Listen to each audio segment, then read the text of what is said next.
Wagner Ford pregame continues here at Kicks 96.1, our Kicks 96.1 YouTube channel. Rich Barnett, Kyle Delavo, Carl Riemann, here at Waverly High School. I tell you, big guy. Hi, Kyle, by the way. Good to have you back again. Yeah, it's good to be back. Excited for some high school football tonight. Bison football. We got to do our jobs because we got the win. You and I got the win on night one. And Beatrice, Bob, and Mark got it last week. So we got to do our jobs tonight to take the edge at 2-1. That's right. So what a great atmosphere. First time I've been here. Yeah, it's a really gorgeous facility. Weird not to have any stands on the opposing side of the field. So everybody's kind of all up here together. But, hopefully we can all get along tonight. I think so. Carl Riemann working our camera, Kicks 96.1 YouTube channel as well, doing a great job as always. I was here 2 years ago when my daughter had a traveling basketball tournament. This place was just a mess. It was being tore up, and they were just putting the turf in. Now 2 years later, it looks amazing. They got a great track. Coach Sugar, if you're listening, this track really looks good. Maybe not as good as McCook's, but it's still a pretty solid track. 0-2 Waverly team. Once again, they are hungry for a win. It's their homecoming night tonight. Yeah, let's be honest, Rich. 0-2 isn't really indicative of the kind of team that they are. They've played two really good teams to start the season, top 5 teams. And so, yeah, like you said, they're hungry. Tonight could get interesting. But the Bison are 2-0, and they've looked great so far this season. No question about it. And we'll see tonight. We got this matchup tonight, and we have another district game with Crete, and then it's on to district play. Yeah, which is crazy. We're that far into the season already. We're already talking about district play, but kind of exciting to get out here and against some different teams, and excited to see how tonight goes. We will take a break. We're here for the coaches. We have Coach Reed Manstead, head coach of Waverly, and Coach Joe Petrosky. Pregame talks for those guys coming up shortly on Kicks 96.1.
Rich Barnett, Kyle Delaveau, Carl Riemann back here at Waverly High School getting ready for Bison football coming up here in about 7.5 minutes.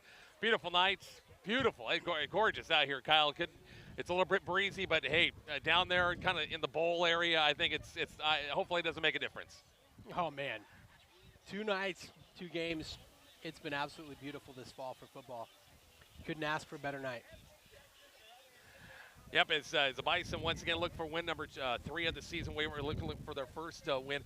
A lot of Waverly folks in the crowd. We had a chance to talk to a few I know. This is a program that's been to semifinals the last couple of years. They're dynamite. We saw them come out to Wyland Field a couple of years ago and really handed to McCook. I mean, they really handed it to us in that. I'm trying to think, it was a quarterfinal, if I'm not mistaken. They really handed it to McCook that game. Yeah, and obviously, you can tell when a program is on the up because they've got 89 players, grades 10, 11, and 12. That's a lot of kids out for football, Rich. No question about it. Let's give you the starting lineups as we're about 6.5 minutes away from the start of this game between the Bison and the Waverly Vikings. The Bison, now one thing we haven't mentioned yet, we just found out not too long ago, they're going to be without starting wide receiver Miles Pullman, who's out with a hand injury for this one. Yeah, unfortunately, that's a big miss, and I have no doubt that he would have been a big part of this game and this game plan, Rich, just knowing how Waverly's going to play. Bison offense, Trenton Riley, the second-year starter, the junior, number 9, 6'2", 155. Has Tristan Campbell had a heck of a start or what at running back? Wow. Almost 500 yards in 2 games, you better believe it. He's back there once again, 5'10", 155, and a junior. We'll see, I'm sure we'll see Ethan Schmidt back there as well. And gosh, if the game gets down the line and we get some more running backs, Grady Miller, we've watched him a couple of times, get a lot of playing time as well. I'm not for sure he's going to start the other wide out, to be honest with you. Ethan Schmidt is at 1 right, went out the senior, 5'11", 165. Andrew Pokup is one of the 2 tight ends, 6'4", 210. Gabe Roberts, the H-back at 6'1", 205. The tackles are Simon Garcia, 6', 205, and also Beckett Heskett, 6'1", 230. The guards are David Hansen, 6'5", 215. Quentin Terry, 6'1", 215. And the center's Trey Tiller, 6'1", 215. Defensively, we'll see up front to McCook with Terry. Also poke up the 2 defensive ends. Spencer Steinbeck, Eidos Klein will be the 2 down tackles. Inside backers with Roberts and Callum McCorkle. Is that guy off to a great start? Oh, man. I'm trying to remember how many. 17 tackles up to this point in the season, yeah. I think, Rich. He's going to be one of the inside backers. Davian Hansen, Oliver Corbett as well. The defensive backs, Ethan Schmidt. Also, it'll be no Ty Junker. Ty is not with the team because what's his brother? His brother graduated from Marine Basic Training yesterday. Okay, so he's not with the team. Starting his place is Alex Landry. Also, Alex Landry is starting the other wide receiver. We got our anthem back with more of a pregame here from Waverly next on Kicks 96.1.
Back here to Waverly, Nebraska. Rich Barnett, Kyle Delivo, Carl Riemann. Let's give you the lineups for. I missed the coin toss. What's new?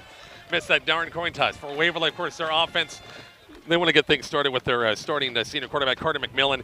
Their main tailback is Nathan Axman, a 6', 170-pound junior. Had a great year as a sophomore last year. They will be looking for Harrison Smith, a tight end, H-back type of player, 6'2", 225. The right side of their offensive line is where the strong point is Chase Ditterber, 62, a senior, 6', 270, and Aiden Amos, 6', 240. They've got three juniors, center, guard, tackle on the left side. So this Waverly team, again, losing to Bennington. What else we say about Bennington? They are the real deal this year again. We've heard this Seward team. I'm hearing more and more good stuff about Seward all the time, Kyle. Yeah, we talking to that friend of yours earlier who watched Seward last week, saying that Seward quarterback is the best quarterback he's seen in some time in Nebraska, and it sounds like Seward's pretty big. Maybe a pretty underrated team, although I think they're up to like 3 in the state. Bison, we find out Alex Landry is going to be starting at defensive back, and Alex will get the start at wide receiver in place of Miles Pullman. That's a big loss. I know the Bison haven't passed all that much, Kyle, but you never know when Waverly loads the box in this one, as that scared the bejeebers out of me on the big old cannon. But you never know. The passing game might come into play tonight. Yeah, we'll see what happens. Unpopular opinion, Rich. I know this doesn't have anything to do with what we're talking about. I don't like it that the players weren't out on the field for the national anthem. We'd have to ask Coach. Yeah, I mean, no players. Both teams. Both teams. Yeah, like they play the national anthem and then the teams come out like they're the main thing or something. Yeah. I'm not for sure on that one. I have no idea. Where to go? It's Waverly in their black, maroon, and white, and McCook once again in the red, and actually got the all-white pants, shirts, red numerals, red helmets, and ready to go for football here from Waverly High School. Carl, do I need to? You got a good picture there? Got her good? Yeah, well, we get stuck up in the bleachers. We kind of got to battle some parents kind of standing up. We kind of understand that. Ready for football here on Kicks 96.1, your Kicks 96.1 YouTube channel as well. Thanks to all of our great sponsors. Man, our Bison drive the game, Kyle. A 2023 Toyota Highlander. Smooth. Yeah. It? Those Toyotas are great, man. And, very. A great vehicle. Very, very, very smooth. Thanks to Chris and all the great folks at Wagner Ford and the Wagner Chevy stores. Once again, McCook will have that vehicle. Very low miles, not a lot of miles at all. We'll see them back once again in McCook coming up next week. Bison won the toss, deferred. We'll see the Bison kick it off. And Gunnar Capps, I tell you, this young sophomore kicker's had a whale of a start, hasn't he? Yeah, he's doing a great job. Fun to see sophomore.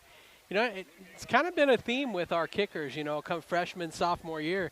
See him for quite a few years, so he's doing a great job, Rich. By the way, on that Kicks 96.1 YouTube channel, if you haven't done so already, hit that subscribe button. We're over 1,000. Come it's on. going to be a short kick bounce, so taking about the 17, 25, and good coverage that time, about the 27-yard line. Up that time was Zach McColl's. Once again on the short kickoff that time by Gunnar Capps. 1st and 10, Waverly. Vikings have it. First possession, 27-yard line. It'll be interesting to see how they come out here, Rich. Axman's going to get a lot of carries tonight. He's their workhorse. It'll be interesting with two starting defensive backs out, how Waverly attacks that. I'm anxious to see how Kyle maneuvers his new stat keeper on his computer. I am so anxious to see how you do tonight. Yeah, I'm going to probably fail, Rich. Let's be honest. Carter McMillan, quarterback, and Axman to his right. Trips left. Bison 4-man front. Axman will try to go left, trying to pick his way 30, 31-yard line. Gain of about 3 or 4. Axman on the first carry. That's no big surprise. The Bison on the bottom of the pile that time, 57. Spencer Steinbeck, the 6'4", 315-pound junior. It's 2nd and 6. Me getting these stats is about as likely as you getting the coin toss, Rich. Axman for 4 yards that time. Yeah, and I mean, the Aggies kind of made that look pedestrian, didn't they? Like, just come out and run it for 4 yards. So we'll see. Run a lot of midline option. A lot of what McCook does, at least we've seen so far. Bison, 4-man front. Going to be a flare screen pass. Axman far side, 31-32 on Bison. Not bad. Pursuing the far side about the 35. He picked about 3 yards. Andrew Polkup, Ethan Schmidt on the far side, Gabe Roberts as well. And this is a big third, and we'll say 3rd and 2, Kyle. Yeah. nice pursuit there. Wait, 2 yards. We'll take that on that play. Ball on the far side hash. We'll see what happens. 3rd and 2. That went up trips package a couple of times. Go Twins here left side. Actually trips. They got a wing. The H-back once again on the right side. Shotgun, a little pistol look. It's going to be Axman between the circles, between the hashes, between the tackles. Get that out and gain of 4. It's going to be a Waverly first down. Vikings move the chains to their own 39-yard line, straight up the gut on 3rd down. Yeah, and if they're going to be just like 4 yards per running play all night long, it's going to be a long night, Rich. But honestly, I'm a little surprised. Waverly's not nearly as big as what I thought they're going to be. I expected them to be quite a bit bigger physically. And that's what we got to talk with some of our friends here at Waverly, is if they don't maybe have the size they had in the past. Look about twin receivers, got a wing to the right side, same look as shotgun set. And Axman again, the workhorse, bounces outside, has some room, 45, midfield, out of bounds, knocked out of bounds to the far side. It's going to be enough for a Waverly first down. As I'm trying to think who knocked him out of bounds. Andrew got him that time, just across midfield, 49-yard line. Just kind of waits, lets his blockers do the thinking up front, and just kind of plays off those blocks. And Waverly's in McCook territory for the first time. Yeah, he doesn't slam up into the hole. He's like he thinks about it a lot. It actually moves really slow, the way they're running the ball. Ball on the far side hash. You go twin receiver, same setup. Go trips here to the right. As Carter McMillan on 1st and 10. Axman again. Slow maneuver in play. Picked his whole 45-43. This is a little bit of what Tristan Campbell does from McCook. A little bit, kind of waits for his blockers, picks his way, and he picked up about 6 yards that time. 5 or 6 on 1st down. Is that Axman coming out of the game? Well, I wouldn't blame him. He's probably be a little winded. He's carried the ball like that way 4 or 5 straight times. Yeah, he came out. They will bring in on 44. This. Yep, they'll bring in 44 Cooper Whitler back up for running back on 2nd and 5. Clock under 10, just in a way Waverly McCook. Our score update's brought to you by MMB Bank. When's the last time you saw a running back wear 44, Rich? Chuck Foreman for the Vikings. Bob would be happy with that. Bob Golke would be happy. I know that one. Quarterback kid McMillan, maybe 1 and maybe 2 straight ahead. Bison read it well up front. Steinbeck there on the stop. Davian Hansen as well. Let's bring up a big 3rd and 3. This might be 2 downs to make 3 yards. Yeah, you'd think they're in 4-down territory, Rich. It's certainly a different look without Axman in there. Did Axman come back in? Did you see 27 come back in? I did not see 27 come back in. Stick with 44. Whitler on this 3rd. He's more kind of a fullback type. Yeah, he's bigger. Yeah. 3rd and 3. Bison showing blitz, and McMillan will throw. Right side, pass complete. Did he get to the marker, though? He got about the 40. Let's see where they mark it. It's going to be short of the first down. He got to get past the 40, just past the 40. It's going to be 4th and inches, I think you're going to see. No, it's a 4th and a good yard. Wow, 4th and almost 2. That's Schmidt over here. Ethan kind of, as soon as the initial catch that time, it was only a catch for 2 yards that time. Yeah, and he was right there to shut it down. Yeah. 4th and it's a 1 yard. They say 4th and 2. It's more like, I think 4th and 1, 4th and a long one, as Whitler stays in there. It's a big play. 10 on the play clock. Bison rushing 4. Big play early in the game. They audibled, Rich. McCollum looked to his sideline. Whitler straight ahead. No. I think, did he? No. I think he did. Well, it's going to be close. Where the official is coming up is at the 39. I think he gets back. Bison staff on the far side say no. Some that Waverly says no question. Bison say no way he got that, and he got the first down. When they marked the bar, I thought for sure they got that first down. I'm calling for a measurement, Rich. They're not even going to get the measurement. No, they're not. And why don't you measure that? I don't know why you don't measure that, Rich. It was right there. So 1st and 10, Waverly, their first series of down. We'll see. Here's Axman. Axman back in the ball game as Waverly on the side of the field. No score here from Waverly High School. McCollum on the toss pitch can be Axman trying to bounce it outside. Bison good contain that time, missed the tackle. Corbett that time, but a good fill on the far side by the couple of white shirts on the far side. Oliver kind of slowed him up a little bit. They're going to say no gain, maybe a gain of 1 on the play. Nice job of the Bison defense filling. It's going to bring up 2nd and 9, gain of 1. Gain of 1 is generous, Rich. You know the number 44 I'm thinking about? Calvin Jones. Calvin Jones wear 44? There you go. Very good. Right down the road here from Lincoln. Our good buddy Sean Callahan, Husker Insider, saw that. Right, sitting right in front of us down here watching this game. Can you believe that? Came to scout somebody, huh? Yeah. 2nd and 9 for the Vikings. Ball on the far side hash. McCollum will throw far side of the field complete. At about the 34, got away 30. First down 25, 23-yard line. Gabe Roberts on the stop, but he escaped a couple of tackles. That's the biggest play of the night for the Waverly offense. They're inside the 30 mark, actually inside the 25, marking about the 23, 1st and 10 Waverly. Yeah, Rich, our defensive back just didn't break down there. It's never good news when your inside linebackers tackling receivers downfield. So the Bison, once again, they've been solid defensively for 2 games. First drive, Waverly's kind of moving the ball. Yep. Twin receivers left, Axman to the left. They'll put Axman in motion, empty backfield. McCollum, quarterback give, and he'll go nowhere. Bison read it well. Super job at that time in the side with David Hansen again. Loss of 2.5. And a loss of 2 brings up 2nd and 12. Did you see him kind of bobble that ball in there, Rich? I didn't. I was just afraid looks like we had the hand up by the helmet. Yeah, not good. Keep that away. Keep that away. 2nd and 12, the spot at about the Bison 25-yard line. Vikings on the move. 0-2 Waverly, 2-0 McCook.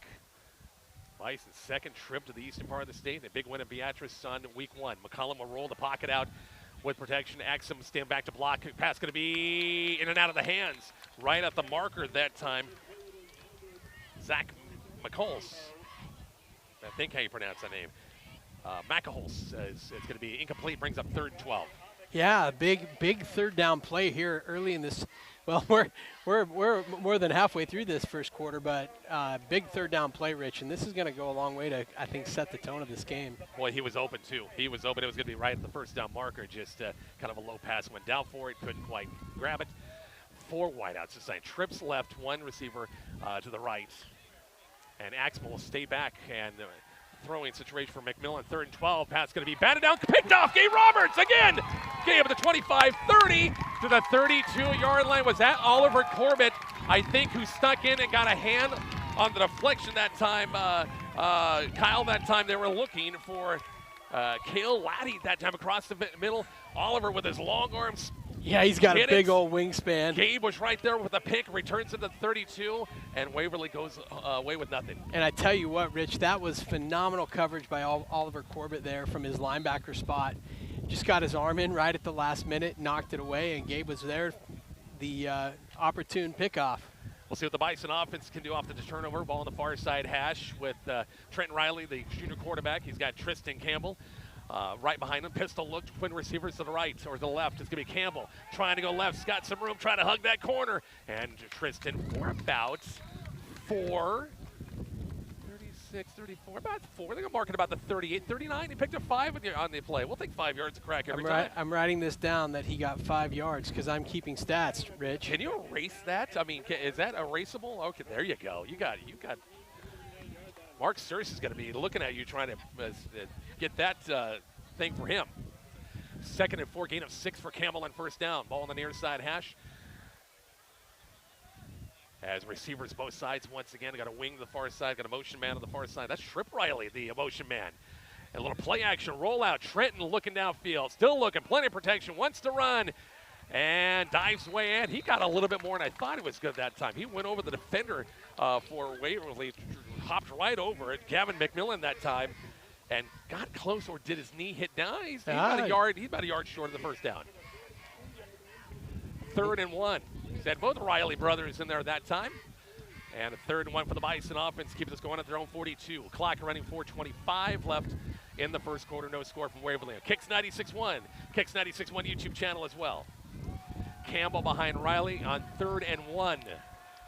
2 tight ends, power set. Campbell hits the hole, got the 1st down, just squeezed his way through a crack. Didn't need much. Spot the ball about the 45-yard line. They'll give him a gain of, we'll give him 3 that time, Kyle, for Tristan Campbell. Move the chains, 1st down. 3's a little generous there. Okay, Rich. 2. If he would have needed 2.5, he wouldn't have got it. That was a great play, exactly what we needed. But man, they're stout in the middle. Our longtime colleague, Ken Wellman, just sent me a text and said we're sounding good. Kenny, why aren't you here watching this? This is like 4 blocks away from you. You should be here watching this. 3:49, longtime broadcast partner back in the day. 1st and 10, Bison at the 45. Pistol look once again. And Campbell between the tackles got some room. Tristan for a hard-earned 3 yards that time before the tackle is made by Creevy that time for the Waverly Vikings defense. We'll give him a gain of 3, brings him 2nd and 7. You know, both teams keep running the ball. We're going to be out of here. Yeah. We're by 9 o'clock.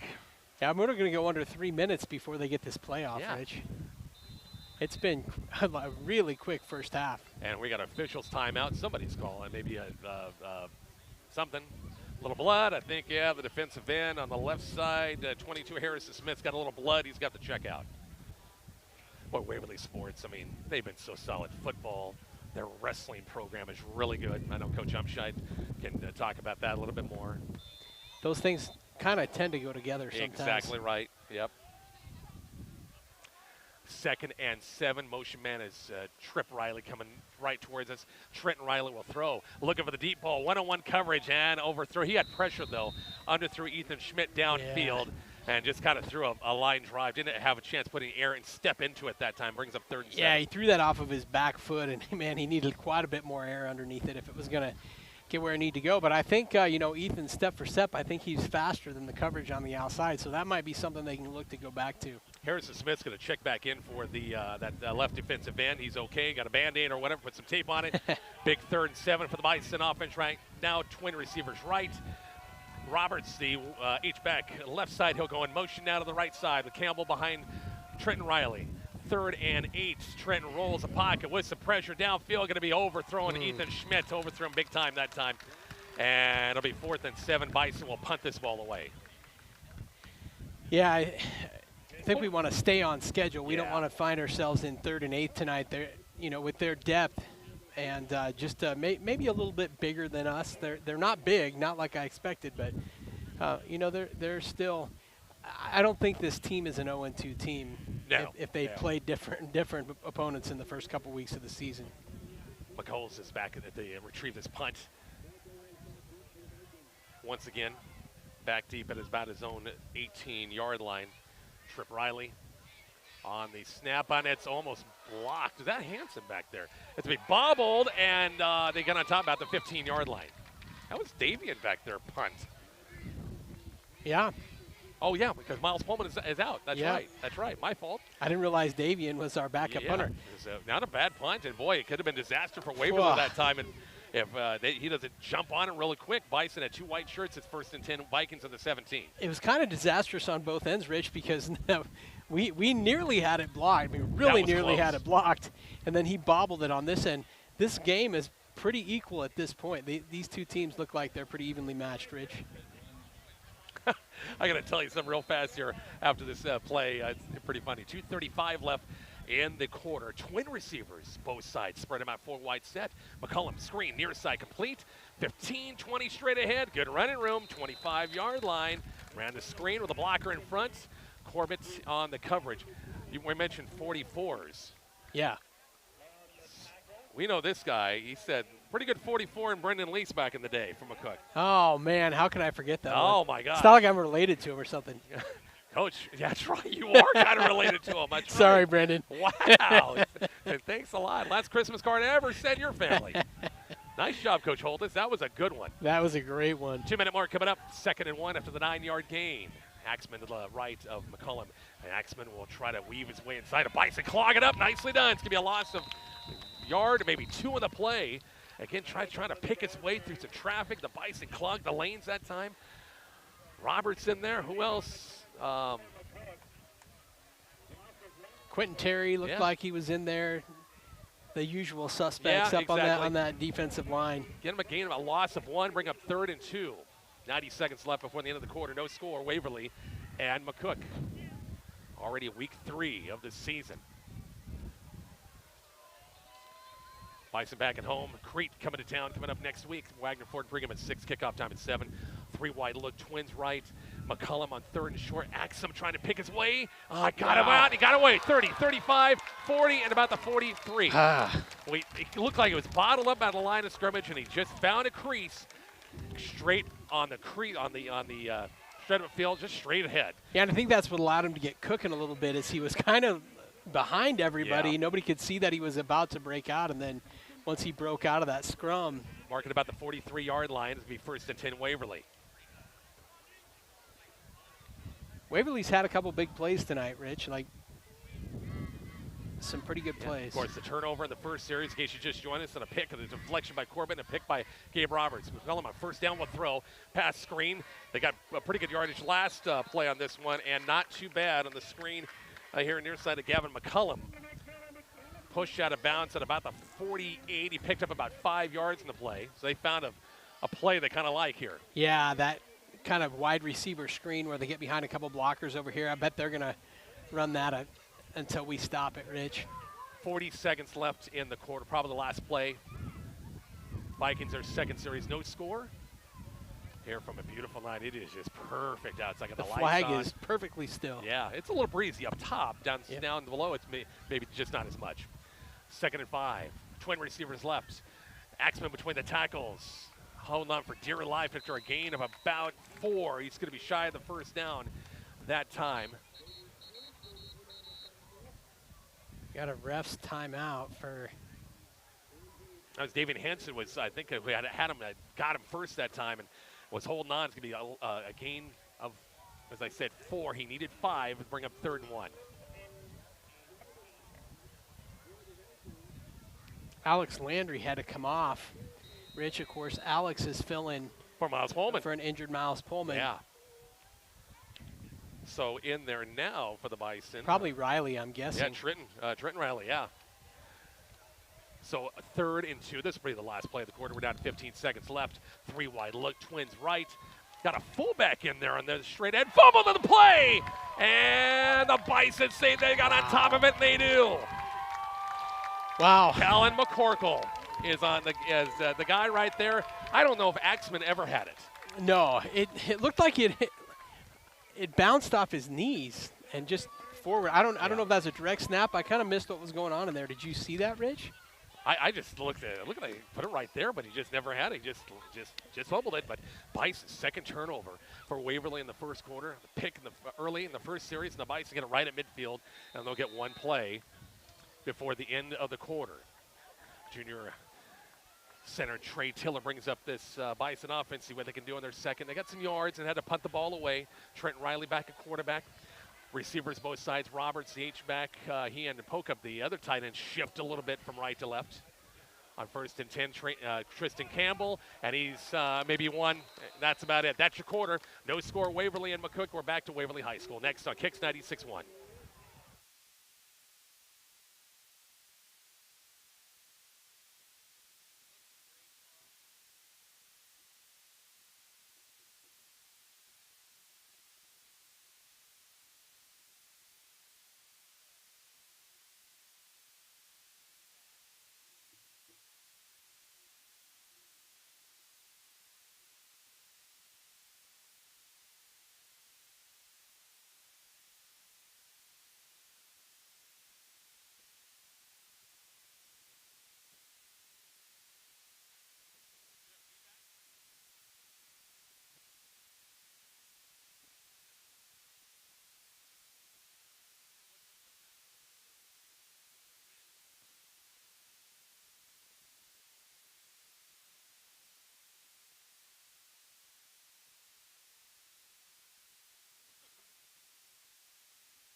We're back here at Waverly. Rich Barnett, Kyle Delaveau, and of course Carl Raymond. We're working on our Kicks 96.1 YouTube channel as well. No score, Kyle scoreless first quarter. This is, I think, as expected. I didn't expect a low. I'm not expecting a high-scoring game in this one.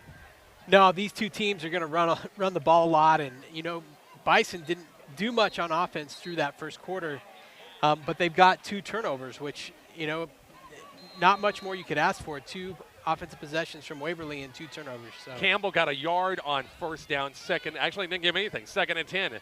As Campbell again, Tristan fighting for yardage, maybe 1, maybe 2, and we'll bring up a 3rd and 8. Again, the Bison without the services of their junior Wide receiver Miles Pullman out with a hand injury that hurts some offense, defense, kick, and punting as well.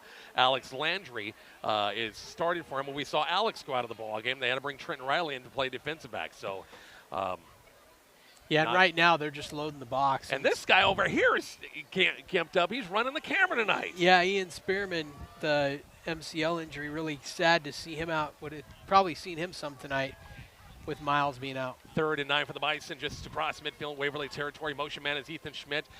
Will turn upfield. Did he turn too soon? Nope. That's defensive offsides, or at least it should be. They were in the neutral zone. We'll see what they call it. I hope you're right. Now we'll take an extra 5 they yards. were lined up in the neutral zone.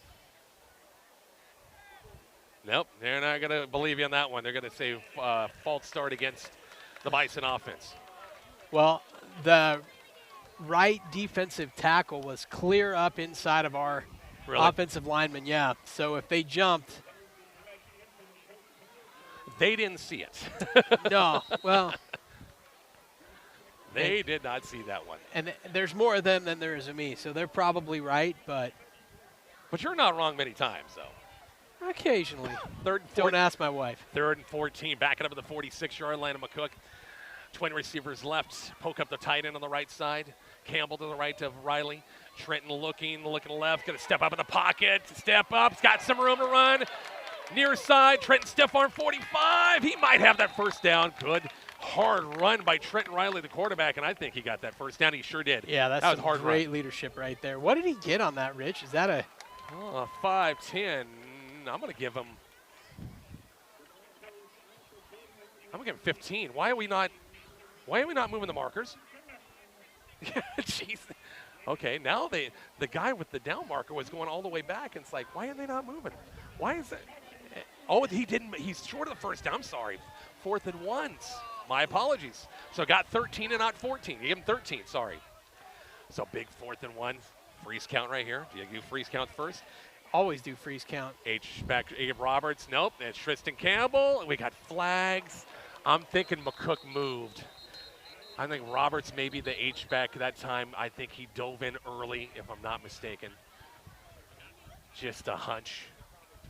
And that would make it 4th and 6, and I'm sure we would punt the ball away. Yeah. Yeah, darn it. Field position game, especially where things are at. No score, 2nd quarter, Waverly McCook, Kicks 96.1 or Kicks 96.1 YouTube channel. Thanks to all of our great sponsors and our Bison drive to the game. Of course, our friends over the Wagner Ford and Wagner Chevy store. Sweet moving 2023 Toyota Highlander. We had a chance to drive down here today. Great sound system. Had the classic rock pumping the whole way down. Oh, we did. Always. You bet. So we'll see Davian Hansen back to punt again in. And actually the penalty, sorry. That's after the penalty first. Now Hansen will punt. He's punting in place of Miles Pullman. He's back at his own 40, and Waverly is not going to put anybody back. Just in case they're thinking a sneak attack right here on a fake. I think they're just going to try to rush it. And now we got officials. We got Waverly's whistles. calling timeout. Wow. Wow. Now McCook, the long snapper, they've taken him out? Or injury time, I'm not for sure what's the deal. That was a bailout from the officials because they were about to punt the ball, and Waverly didn't have a deep man back and then realized they didn't have a deep man back. So the official saw something with McCook, maybe some blood, had to get wiped off. Hansen, good snap. End over end, they kick it away. Just set, nice job. Takes a nice slow roll. This one is going inside the 10 at about the 7-yard line. Nice job, Davian Hansen, on a nice punt. Stopped in a dime, and the Waverly Vikings offense got a long field to go in this one. Yeah, so hopefully our defense can step up. I mean, they got two turnovers so far, and really neither team has been able to get their offense cranking yet. Waverly's had, a few first downs. McCook only the 1 first down, I believe. So, by the way, my good buddy Randy Carlock, I just saw Randy's comment. He wore 44 back in the day. Randy was, of course, helped lead that state championship down to the Bartley for 6-man play many years ago. Okay. 1st and 10, 7-yard line. Axman's going to get the carry far side of the field, out of bounds at about They're going to mark this at about the 11, maybe the 12. He's still going.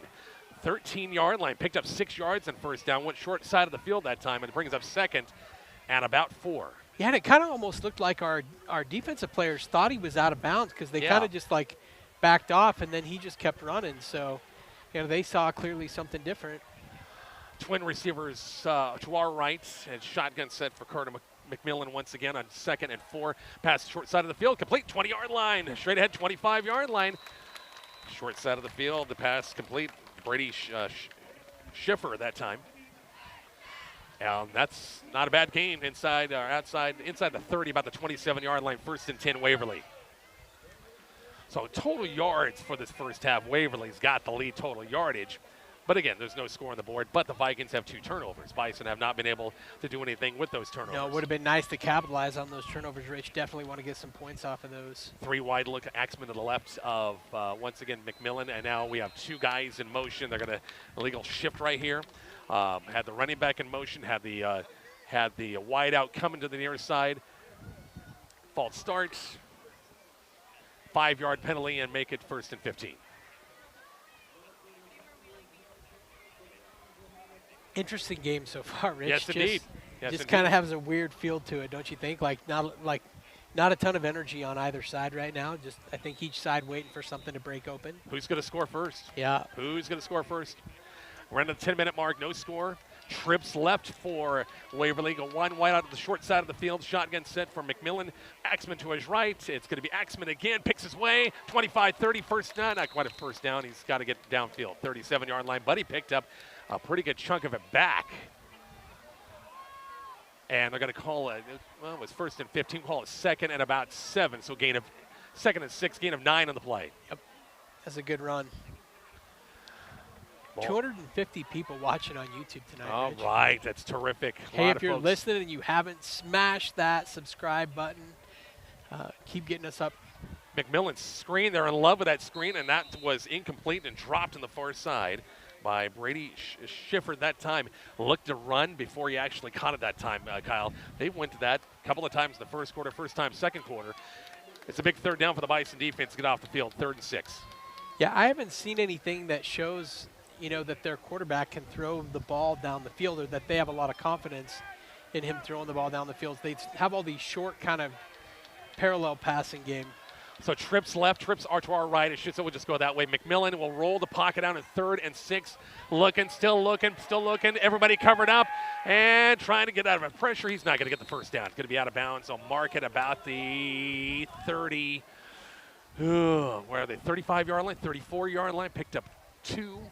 Nice job downfield with Campbell, with Riley, and company downfield covering everybody up that time. 4th and 3, they got to punt it away. Yeah, and this is a great opportunity, Rich. Our special teams are always strong, I think.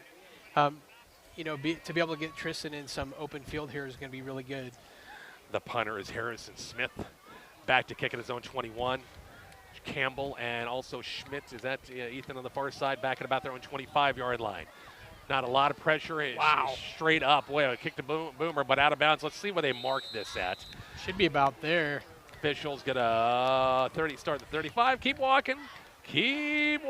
40-yard line. So we'll take that. 1st and 10, Bison have it at the 40-yard line. Their 3rd series of this first half. No score. We've had great field position, Rich, all night long. Really need to get something going on this series. 9:03 left. Don't forget at halftime. We'll come back and talk about other Bison sports going on. Lady Bison softball, big tournament at Hastings St. Cecilia coming up tomorrow. Bison volleyball's been busy this week. Bison cross country. Coach Sugar and company going to Broken Bow. Early wake-up call for that team at Bow for 9 o'clock start time. Yep. Bison boys tennis were at, they were just down the road competing in the York Invite. It's always a fun invite. 1st and 10, Trenton Riley, pistol look with Campbell behind him. Tristan bounces outside and trying to find a seam, and he hasn't had a lot of room to maneuver in this game. They'll give him a gain of about 2, maybe 3, we'll call it, 2nd and 7. And they've been bouncing it off tackle, but they really haven't been bouncing it outside at all. There's nothing open out there. Or playing on the turf for the 2nd time, Beatrice in game 1. And on the turf here in the 3rd game. We won't see for the rest of the regular season. Gary and Scotts Bluff both had grass. Last I knew, they still had grass fields. Bison go twins receivers to the right. Roberts each back on the left side. It's Campbell, and it's clogged up. Oh, he escaped a little bit, but not enough. He's going to lose yardage. It's going to be a loss, about 5-yard loss back inside the 40 to about the 37-yard line. Bring up 3rd and long, 3rd and 13. Hey, at halftime, you need to go grab your tools and go fix the speaker here. Man, they have this incredible facility. It's beautiful. Their sound system is just really great stinks. LED scoreboard. Trevor Taylor, where are you when we need you? Exactly. Man, Trevor could get that done. Give him a screwdriver or something like that, and he would have it fixed. Bison go trips left. Riley on 3rd and 13. Roll the pocket out. Pressure from behind. Pass downfield. Gonna be and in and out of the hands. Oh, he had a receiver. Was that Schmidt? Yeah, Ethan came up that time, and kind of when he was coming up, kind of lost his footing that time at midfield. He was right at the marker. The ball was right in his hands, too. Just slipping was can't make the catch. And so we'll see David Hansen for a 3rd time punting this ball away on 4th and 13. Man, if you'd have told me that we're going to have 2 turnovers and at least 1 score. Yeah. Has not been the case. See what they do here if they're going to kick it to Trev Creevy's the deep man, Kyle, back at about the 27-yard line. David Hansen back at his own 21. A little bit of pressure. It's partially blocked. Take a bounce. It does take a Bison bounce inside the 40, inside the 40. Boy, it bounced a long way. Yeah. All things considering, it got partially blocked. It bounces at the 29-yard line. We'll take it. Yeah, and I think I would almost take that more than him returning it. I think we actually got lucky there. But, man, that's the 2nd time tonight. We've had 1 punt almost blocked and that punt partially blocked. Going to have to do something with those protections, Rich. 7:24 left before the half. No score. Waverly and McCook. Kicks 96.1 or Kicks 96.1 YouTube channel. Kicks 96 app and highplainsradio.net. I know Mark. We got scores. I haven't even checked the scoreboard yet. We got Class B scores to get to at halftime coming up as well. A lot of good Class B football tonight. Carter McMillan back in the shotgun set. Axman to his left. 3 wideouts. We'll throw left, short side of the field. Complete here near side 35, but hit immediately by Campbell after a gain of about 5. The receiver here near side was Cale Laddie on the near side. Gain of 5. We'll say gain of 6. They're going to give him 6. Gain of 2nd and 4. And they're feeling almost better about that play than they are their running plays. Off tackle with Axman, they're going to that 2-3 times in a series. Wide receiver screens a couple of times. It's just not, they haven't aired it out. Twins right, 1 receiver to the left side. Axman between the tackles this time, hits a wall, bounces outside. I think Hansen got held. They got to cut it down there. Hansen had Davian at that. Everybody and their dog could see it up here, and he got held on that one, trying to get away and try to escape. And this better be a 10-yard penalty. And then they're talking to the Bison captains, and it is going to be a penalty against them.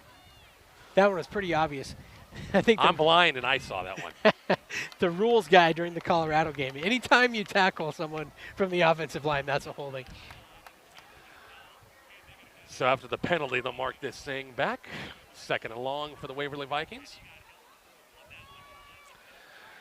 I've got an update from Mark Searcy. His game down at Bartley tonight. 1 quarter, Arthur County leads Southwest 16-0 in that one.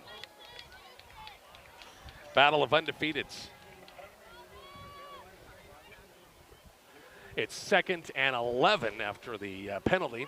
Back to the 28-yard line. McMillan back in the shotgun set. Axman to his left, 3 wide. And Axman went forward. It's no penalty yet. He stopped. Not enough to warrant. They'll reset. Plenty of time on the play clock. And McMillan will, with some pressure, ducks in. The quarterback sack. Bison got him. Back inside the 25 at about the 23-yard line. That movement by Axman probably threw off everything. Who knows what his role was in the play, but it threw off everything. And a quarterback stack by the Bison interior that time. And bring up 3rd and a ton. 3rd and a bunch back at the 24-yard line. 3rd and 16. Yeah. How about those down markers with the yardage? I like them. Those are pretty nice, yeah. Mr. Nichols, you need to get some of these things. Yes. These digital things. These are pretty cool. For us old guys that can't see well, right? Exactly right. We're under the 6-minute mark. No score, Waverly and McCook. Vikings Need going to backwards. turn the rush loose again. They're going to rush 3, drop 8 on this one in 3rd and 17. 5 wide, empty. McMillan looking to air it out. Downfield, home run ball going to be picked off and dropped. Back on the coverage that time, Josiah Wilkinson. It's a great play. Hey, great to see that young man playing tonight. No question about it. Went to basic training this last summer. Going to serve our country, and he's in there playing some football on a Friday night and almost got the pick. No, he was going to play a little defense tonight. Again, he just got back to kind of that 1 week at school started and didn't get a lot of practice time, and so he hasn't played the first 2 weeks. But he's an athlete. Get him in there. Oh yeah, get him in there. Punting situation. Harrison Smith, and wow. This is a Kyle Delaveau shank. It takes a Waverly bounce, and it took a nice bounce inside the 45 to about the 40-yard line. Right about exactly where we started the last possession. Over the years, we would said that was a Mitch Lister, I don't know which hole, wedge, shank, I don't know. You know, I'm not picking on you, Mitch, by no means. Never pick on Mitch. Scottsbluff over Crete, 27-zip, end of 1. Scott over Plattsmouth 7-0. Elkhorn North over Ralston 14-zip. York over Lincoln Standing Bear 14-zip. Northwest and Lexington are tied That's at an interesting 7. Game. Seward leads Pius 7-0. Bennington over Hastings 21-zip. Blair Gretna no score. Gary and Alliance just starting. Platteview Beatrice no score. 1st and 10 McCook 39, their own 39. 5:27 left to see if the Bison get a drive, get some points on the board before the half. Campbell, and somebody went the wrong way, and Riley's got to eat it. It's back at the 33. Trenton looked to go right. Campbell went left, and Trenton did a good job just to keep it, eat it, and a loss of 5. Yeah, and Coach Vitro, I don't know what he's got up his sleeve, but he's going to have to get something working here. Yeah. They've got 8 guys in the box, 9 guys every single play. And so we're going to have to figure something out, going to have to loosen that up. And what did we say at the beginning? You know, teams going to stack the box against your running game. Whoever throws the ball the most effective tonight is probably going to win this game. Yep. 2nd and 15, twin receivers right. It's going to be Campbell inside, finds some little hold across the 35-36, and Tristan got a few yards back. Closed up pretty fast. Yeah, but it's positive yards, and Yep. they'll bring up 3rd and about 7. We'll say 3rd and 6 to go for that first down. Hey, Rich, do you remember 3rd and 11. I'm sorry, I looked at the wrong marker. Yeah, right. Sorry. Do you remember the Beatrice game when they ran that same little screen pass that Waverly's running tonight? The wide receiver far screen, side, yeah. multiple times. You know, Tristan Campbell on a middle screen, I like. You know, Yep. how many times over the years we see the middle screen with a fast running back. 3rd and 11. Schmidt in motion on 3rd and long. We got a pin. I think Ethan went, and the ball is tipped and incomplete. It hit the ground. Yeah, this that hit the ground. This would be against McCook, but I think Ethan Schmidt went motion. I think he turned up too soon. They're really watching that. Wow, they're actually considering the possibility that was an interception. No, come on. Even my blind eye saw that he didn't pick that ball off. Anyway, the penalty is going to be against McCook. Decline it, you would think, and they'll make McCook punt the ball back. Yep. With still 3:59 left before the half.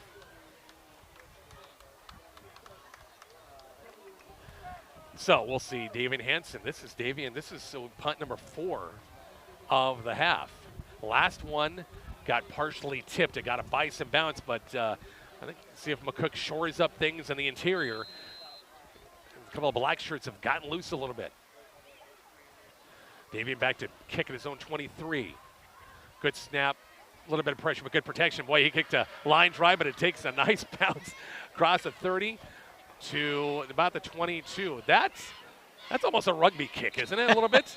I don't know if rugby kicks are that flat, Rich, but it worked. It was fantastic. Davian might be headed toward our runs or player of the game if we keep going this route. By the way, I'm glad you brought that up. I haven't brought it up. Our run's the player of the game at the end of the ball game. We'll see who it's going to be. As Waverly's got the ball back at 3:49 left before the half is done at their own 22-yard line, 1st and 10.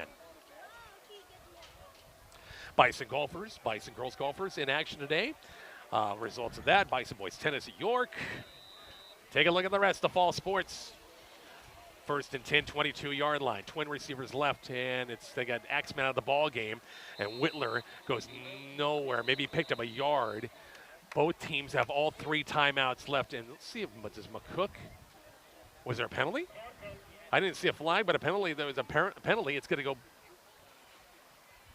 False start. Yeah. Against the offense. Rich, I have us unofficially at 31 yards rushing. Boy. But when you got a running back that has almost 500 on the season through 2 games, 31 is not what we're expecting coming in tonight. Usually at 31 on the first drive. Yeah. I think he said a lot of times that 31 on the first 2 plays. Yeah, exactly right. After the penalty makes it first and 15, back at the Waverly 17-yard line. They'll go spread them out 4 wide set, twins both sides. Whitler's going to stand there with McCollum. Deep ball, right side, over through the receiver. Boy, he's got an arm. He's not bad. Throws a nice ball. If that had a little more air under it, that would have been an interesting play. Carter McMillan that time aired it out for Gavin McMillan. I wonder if that's brother to brother. Do you think they'll talk about that? Thanks for overthrowing me, brother. Yeah, and he's going to be like, thanks for not running faster. That's true. That's true. It goes both ways, Rich. Second and 15. Boy, McCook, you wonder, it was Waverly right here. Do they run it and make McCook use their timeouts? I don't know. I can't get a finger on what they're trying to do exactly. I think they'll throw here on second down, and if they don't get nothing, then a third down conversion. They'll go 4 wide look, trips right, 1 receiver to the left side on second and 15. Got to run it with Whitler inside, and the Bison did a good job. Boy, that solid group inside, super job. Not allowed Andrew Pokup on the tackle. They'll get back. He didn't get back line of scrimmage. It's going to be a 3rd and 12. Bison will not use their timeouts yet. 3:25 left. But a big stop here at 3rd and 12. Yeah, really interesting. I'm kind of wondering if there's something going on with Axman because he's clearly their guy. He's right down here. Just got the helmet off. Just getting a break. Yeah, I don't know. Interesting. Doesn't play a lot of defense. So, anyway, big 3rd down defensive play for the Bison coming up 3rd and 12 right at the Waverly 20. 4 wide look, and McMillan will throw, rushing 3, dropping 8, right side. Deep ball's got a receiver. 35-30, 25-20, and the deep ball and 3rd and long. No flags in the play, and Waverly's in business. Josiah Wilkinson on that coverage. And he was kind of there. I mean, it's a good play. Yeah, it was a good ball. Boy, he threw it long and threw it deep. And Waverly's trying to hurry up, but they got to let the markers get back. Whitler's going to go between the tackles, and I don't think anybody. Yeah, Waverly wasn't set. I don't think it's going to be a penalty against the Vikings. Should be a 5-yard penalty. So the first big play of the day on 3rd and 12, and the Bison got beat with the deep ball that time. Looking at the replay, yeah, you got behind Josiah that time at about midfield, but nice job, Josiah. He ran him down. Yeah. He's got the speed to run him down. He is fast. Josiah Wilkinson is fast. Axman's back in the ball game. That tailback, the one back set. Was there any penalty? They haven't marked it off yet. The side judge here threw the flag. Yeah, now they mark it off. Another illegal shift called. Both teams have been guilty of that. A lot of illegal shifting and a lot of blood in this game. I hadn't seen him pull a player off the field for blood, I think, in the years I've been calling games. Exactly. They've done it twice tonight. Got a stacked Maryland eye look, double tight end set, power set, 1st and 15. Bison stacking line of scrimmage. Axman trying to weave his way inside the 20, about the 16. He got back just past the initial line of scrimmage. Kyle, a gain of he got a gain of 6 on the play. 2nd and 9. Yeah, 2nd and 9. Clock running. We're approaching 2 minutes left. Again, both teams have all 3 timeouts left. I know when they start running Maryland Eye, it's hard for you to talk because you get all frothed up. Oh, my gosh. You're so excited. I love that power look. I know you do. No question about it. They get out of that stacked eye looks. It's actually a direct snap, and it's going to be Axman taking a direct snap this time across the 15, and then drove back. Oh, the ball came loose, and the Bison got on top of it. Yes, they do. I missed that entirely. Let's see. Wow. I got to check a replay, and it's that one. A 3rd turnover, and it comes at a big time. Wow. Bison defense coming up big over and over and over again tonight, Rich. Axman direct snap that time. I was looking for McMillan. Where was he at? Direct snap. And they had good yardage that time, DeMonte. So I'm looking at the replay right now. And then I saw the McCook guy is running with it the opposite direction. Got to find out who exactly recovered that. Axman, I'm looking at it right now. Hit. Yeah, it came out late. Oh, can't see. First and 10 Bison have it at their own 15-yard line. Callum McCook. Was it Callan? Okay. Is that his second one tonight? I think so. 2 fumble recoveries. Campbell, good running room. Left side, picked up a couple. We'll give him a gain of about 3 in the play for Tristan. And bring up 2nd and 7. And Waverly's going to burn a timeout, first of the 3 timeouts. We're back to Waverly High School in just a moment. Kicks 96-1.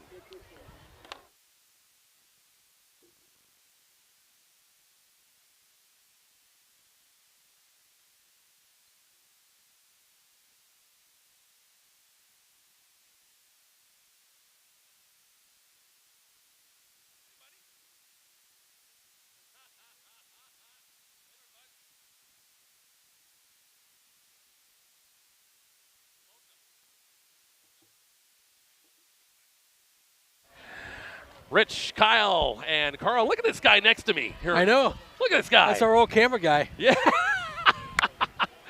Mr. Cole Barnett. See, went and watched his sister play volleyball over at Lincoln against Southeast, which was a 3-set sweep by the Lady Indians to win match number 10. He made his way over to Waverly. He's getting his fill of sports. Missed the Husker volleyball game tonight against Arizona State. He's gone to plenty already. He's not missing the Stanford game next week. He better not, because if he's not going, I'm going in his place. 2nd and 6. Bison have twin receivers on the right. Roberts on the right side, motion to the left side. Trenton Riley on 2nd and 6. 1:40 left. Campbell trying to maneuver, trying to stretch out the play. It's going to be a loss of about a yard. Ugh. Boy, Waverly's that front 4 has done a good job this game. Yeah, they really have. But also, again, like we said, McCook going to have to do something to loosen them up. And Waverly wisely taking their timeouts here. I mean, they've blocked one punt. They nearly blocked another punt, so. So now you think of it's a pretty good idea. It's a pretty good idea. They've stopped. They got 3rd and 6, and you bet they stop McCook here. They're going to burn that final timeout, give them time. So if you're McCook right here, as we got a timeout, McCook's taking the 2nd timeout. If you're the Bison on 3rd and 6, what do you do? Because you're backed up. You're inside your 20-yard line. Yeah, I don't know. I mean, we've seen I think that we can get receivers. I think that Schmidt can get behind the secondary. We're kind of throwing into the wind a little bit if there is any wind. I know it's been mostly still. Now it's gusting a little bit. I don't know. I still like your idea, the way they're stacking the box and the way they're coming. I would like to see that middle running back screen. Here we go. 1:34 left. Long timeout. Long timeout. Beautiful night for football. Not a cloud in the sky. Look at the moon to our right over here. It's perfect. You always fear we're sitting outside, and boy, more times than not, sometimes they get set outside. It rains every darn time, but not the case tonight. No. Kozad game last year, nothing worked. Yeah. It was raining. That was miserable. Twin receivers left. Poke up the tight end on the right side. H-back Roberts is on the right side as well. Riley and Tristan Campbell in that backfield on 3rd and 6. Trenton's going to throw. It's got some pressure. Looking downfield. Going to be almost picked off. He threw it way short. Of course, he had pressure. I think it was on his back foot that time. Yep.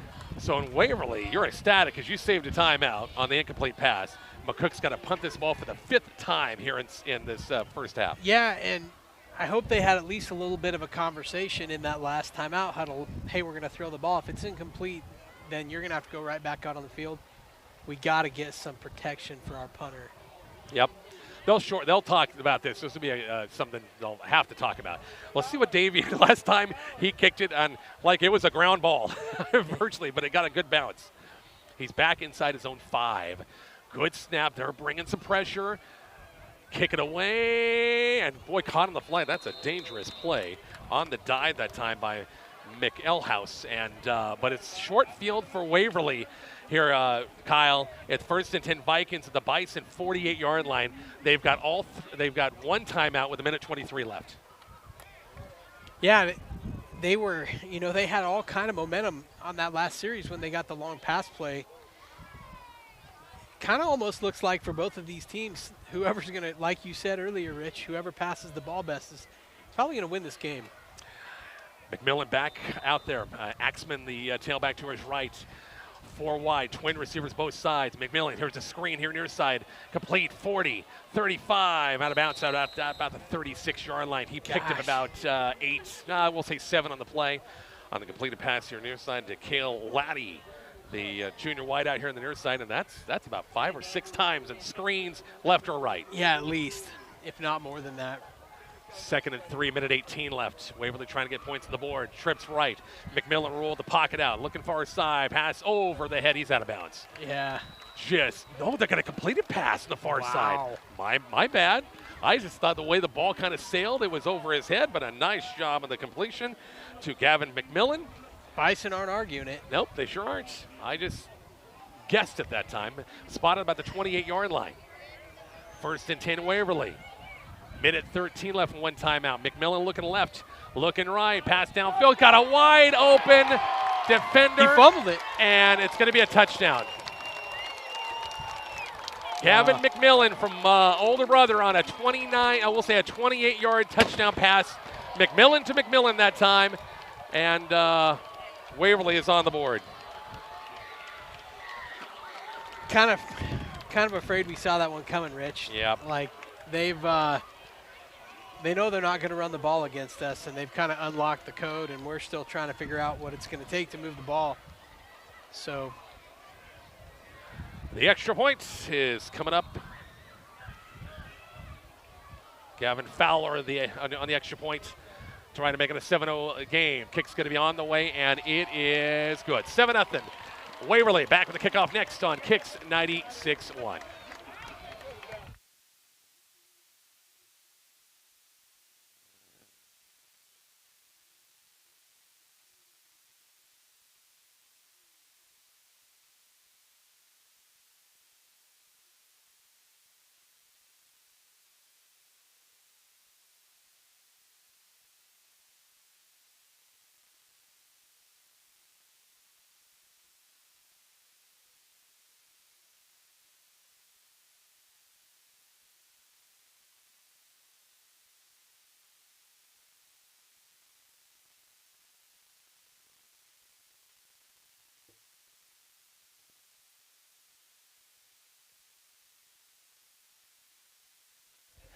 Rich, Kyle, and Carl back here at Waverly. Well, Waverly, nice job defensively. Got a stop, got a punt, got a short field, a couple of big plays, and the 24-yard touchdown pass. McMillan to McMillan, Kyle. Yeah, and that was, they've been setting that play up, and it was, unfortunately, on that play, Rich, wide open, and it's some pretty good coaching and time management by Waverly there at the end of the quarter. 1:08 left before the half. Bison will get the ball to start the second half. Need a return. Campbell, far side, gets blockers in front. 20, 25, 30. He's got the sideline. 35, 40, 45. Still on his feet, and they'll mark it about the 48, 49-yard line to start. You still got a minute left. You got all 3 timeouts, Kyle. Maybe you get it close enough for a Gunner Caps field goal if possible. Yeah, I mean, I'd like to see us go for a touchdown. Oh, me too. Sure. I think what you see there, Rich, is when you in space. Campbell is pretty tough. Yeah, he's pretty tough, and he has superior ability, but we just got to get him in space. We're not going to be able to run off tackle with him.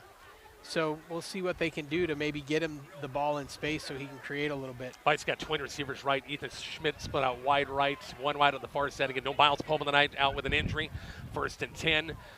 Trenton Riley will throw, shotgun set, steps up. Downfield's got an open receiver and overthrew the receiver just by a tad that time. Downfield that time, Alex Landry, just a little high for him.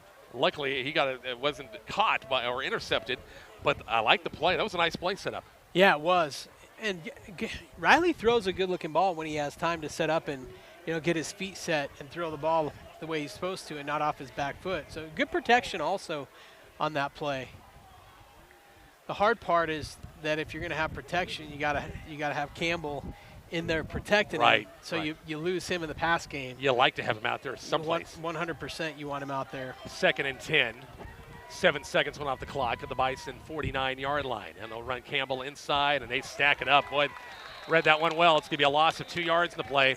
And we're going to 3rd down. McCook's got 3 timeouts to use. And everybody but this safety and this corner were within 5-6 yards of the line of scrimmage, Rich. Now, Coach Vartrosky, you're wondering why we don't take time. I don't think they're taking timeout because it's 3rd and 12. It was like maybe a 3rd and 5 situation. I think he might burn a timeout. Now, if they get the 12 yards, well, they're not going to have much time, though. But you got to hurry. I'd get the line of scrimmage and get a playoff here.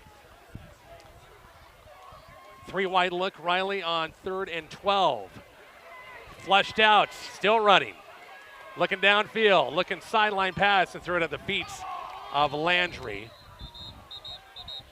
And do we have a flag? Official.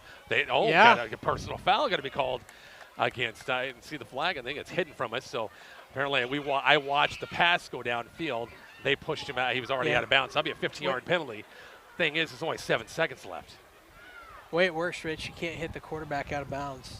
That's exactly right. Unless they've changed that rule in the past 3 hours, that is still a rule. Looking at the replay here, Kyle, as rolling the pocket out. Trenton had to run and run and run and run, and let's see. Oh, boy, I thought he was still in bounds. I had a tough angle, but our instant replay is a little 4x4 screen on the computer. Exactly. So after the penalty, it's march it down to the 38-yard line. Boy, if you had 17 seconds left instead of 7 seconds left. Like if you would have ran that play, like when you were saying, like, hurry up and stuff? Yeah. Think you can get Callahan up here to talk to you at halftime? I couldn't tell you, to be honest with you. We got a lot to talk about at halftime. Yes, we do. 7-0 Waverly lead is winding down this first half as Trenton will throw. Quick hitter, far side, complete. Get down, get down, get down. He's got to the 30-yard line. Quick timeout. Yeah, should have a timeout with a second left at least. They got to have at least a second. At the 30. Boy, if you kick it, it's 40. That's a 45-yard field goal line. Into the wind. It is, by Gunner Caps. I think what's more likely is you just try to chuck a ball into the end zone. Yeah, maybe get it. If you don't get a completion, you get a pass interference penalty. Yeah, just see what happens. Yeah. Quick break. We're back to Waverly coming up here shortly. Kicks 96-1.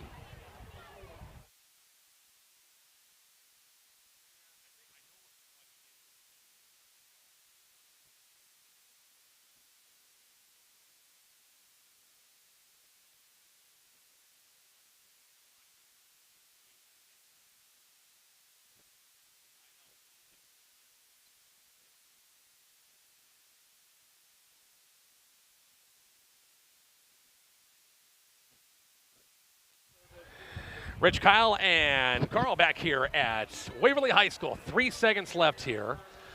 Bison have the football on the Waverly 30-yard line, and there is no Gunner Caps out there. They're gonna try go end zone with this.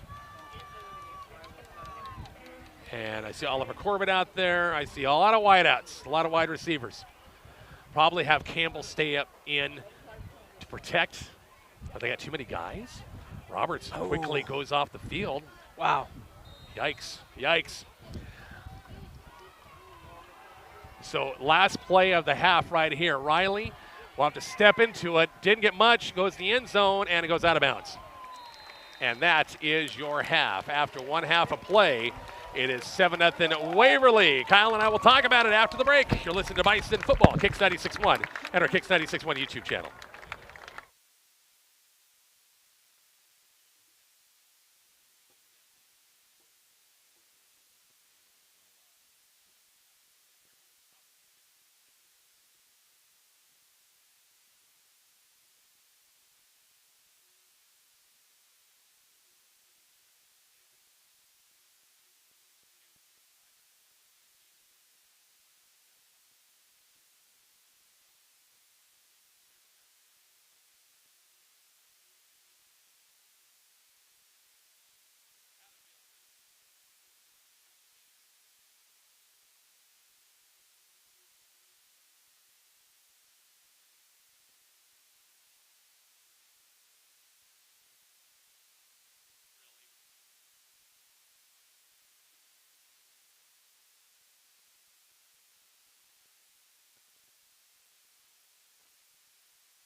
Rich and Kyle back here at Waverly. Halftime score. It's a quick first half, Kyle, just over an hour. Well, I thought it was going to go over quicker, but then a little more passing. That happens. But 7-0 lead, the only score. Waverly on a late score right before the half on a Carter McMillan 24-yard touchdown pass to Gavin McMillan. That's it. 3 turnovers against Waverly and no points to show for it for the Bison. No, just the last couple of weeks we've been able to run all over our opponents, and tonight we just haven't been able to make that happen. Yeah. And our defense has been awesome. Got the 3 turnovers. It's been awesome. Got the 3 turnovers. They've been opportunistic. They've been aggressive. But when we get the ball in offense, we just have to do something with it. Looks like we're gonna get a little Hercules out here with the band. Oh my gosh, you're exactly right. I was wondering what they were doing before the game down below and all these different pictures out front. But hey, we got a second half. Second half adjustments. McCook will get the ball first. Yep. In the third quarter. So we'll see the Bison come out with a nice try. But this Waverly defense, they're pretty good. They're pretty stout, aren't they? Yeah, this is a good football team. Like, we said before the game, they've played, arguably the first and second best team in the state. And I've heard people say that Seward could beat Bennington. And so, I mean, they've had a couple tough games to start with, and obviously it's their homecoming. They're hungry for a win. I'm not surprised that they're playing tough. Do we usually have a 20-minute halftime? No, homecoming. Yeah, it's homecoming, yeah. So we got 20 minutes. So we're going to take a break. We're going to come back and talk more other Bison fall sports. We're going to get an update on scores from Class B around the area. We'll get to that here shortly. Bison halftime continues next. Kicks 96.1. Whoops.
Back here at Waverly, halftime score once again 7-0. Let's get you updated on some scores in Class B. 7-0 Waverly here at the half. Norris leads Lincoln Northwest 40-0. Grand Island Northwest leads Lexington 21-7. Elkhorn North over Ralston, big 35-zip. It's Omaha Scott over Plattsmouth 28-0.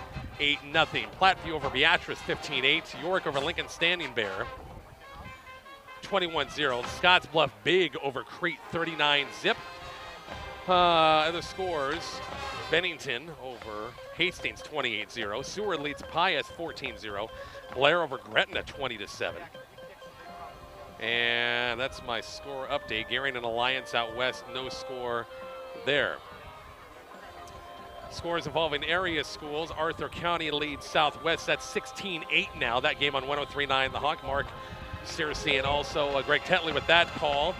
No score, Juanita Palisade and Banner County in that one. Move to the 8-man ranks and some scores. Hitchcock County big over Franklin, 30-6. Loomis over Ansoma Myrna, 34-6. It is. No report yet. Axtell and Cambridge, Brady and Bertrand. Haven't got a score update yet.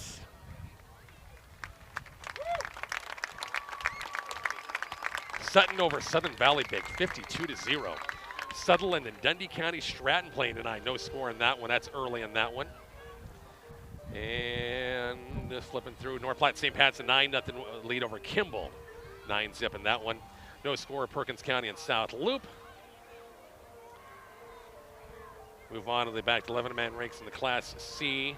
Chase County, Gordon, Rushville, no score. That game is in Imperial. Just started at the top of the hour. Halftime score now 7-0 Waverly. We'll take a break. We'll talk about the Bison Fall sports news, some results from today and from the past week, and preview what's ahead. Coming up shortly, our Bison football halftime continues next on Kicks 96.1.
Halftime continues here from Waverly, Nebraska. Let's give you some other Bison sports results from today. The Lady Bison golfers were at the Lex Invite today. Got to scroll down. Got the results from head coach Carol Brown.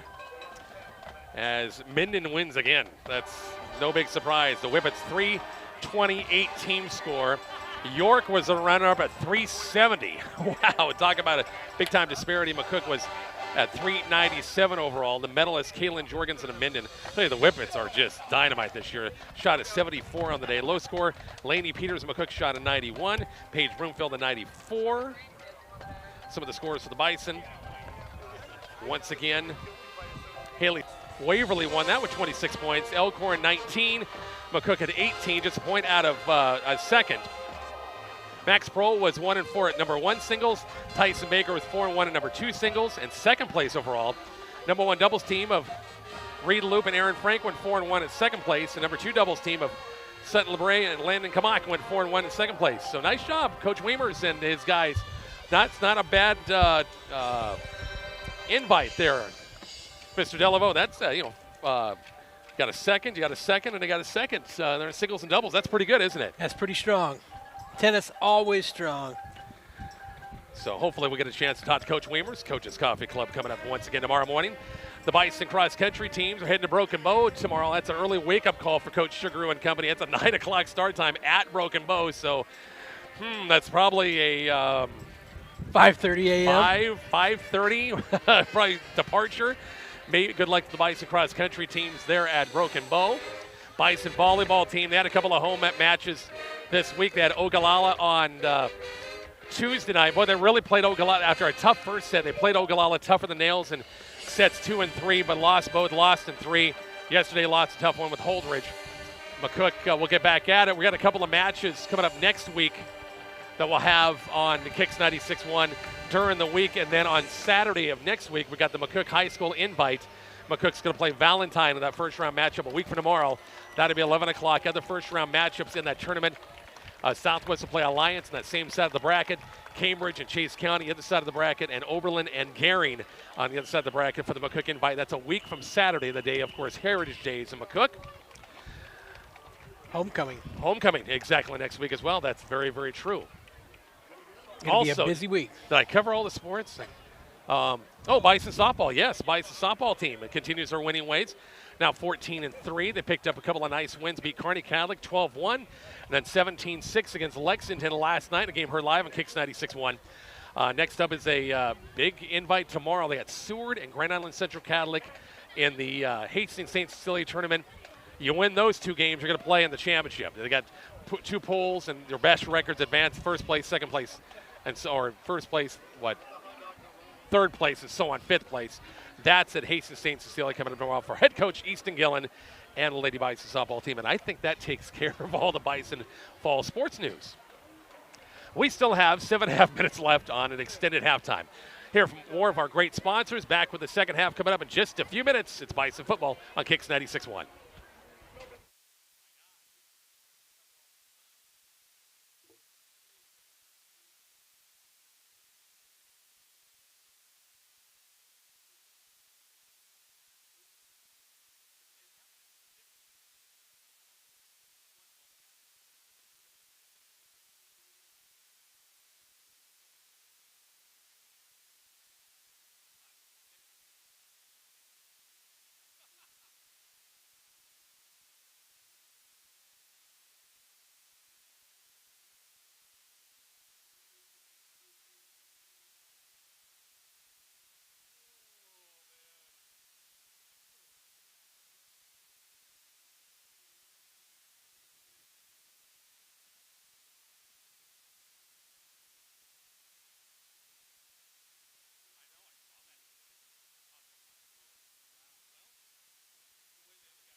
Back here to Waverly High School, Rich Barnett, Kyle Delaveau, Carl Riemann. This is the longest cotton picking halftime of ever.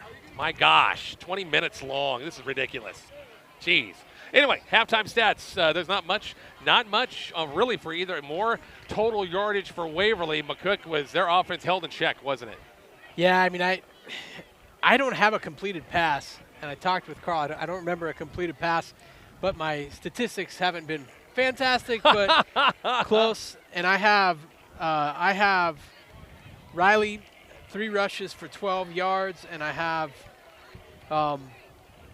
Campbell 10 rushes for 16 yards. So I have us for about 28 yards of total offense through the first half. Wow. I might have missed something, but not very much at all, that's for sure. So we'll see with the halftime adjustments. Who is going to make the best halftime adjustments?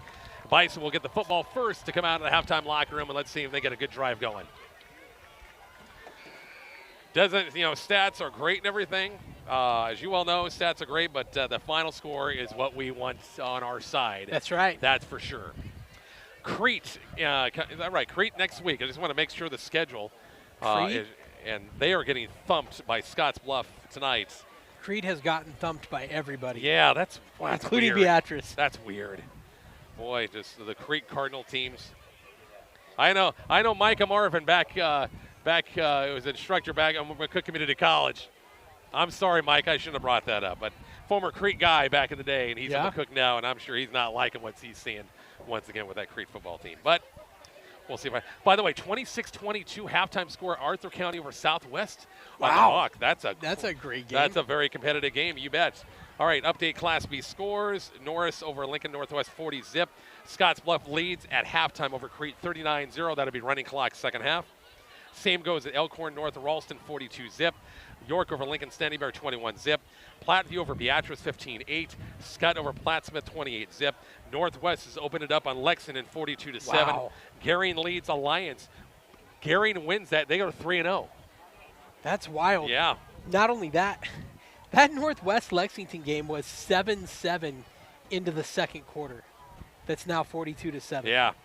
Yep, That's exactly. Big shift. Gering over Alliance 7-0. Bennington 35-zip over Hastings. Seward 21-0 over Lincoln Pius. And Blair over Gretna 27-7. So there are not, besides this game right here, Kyle, there are no competitive games in Class B except for this one right here. No. No, not at all. And honestly, Rich, the most surprising thing out of everything that you just read is that Bennington isn't beating Hastings worse. That's true. I said 35 nothing. Yeah, you said. I said 48-0. And you're how long's left in that game? Yeah, it's. I didn't check. Bennington has time to score 48. Yeah. Yeah, you're going to be closer than I am. That's for sure. That's for sure. Teams are coming out. We will get to the second half sometime soon. Bison football returns next. Kicks 96-1.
We're back, Waverly High School. Here we go, second half ready to start. Got about a minute left on the halftime clock. Of course, you got the 20 minutes, and then they add 3 more for the guys to get stretched out, ready to go.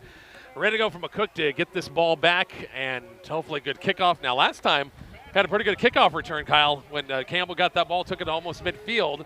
So let's hope for that or a little bit more. Yeah, and I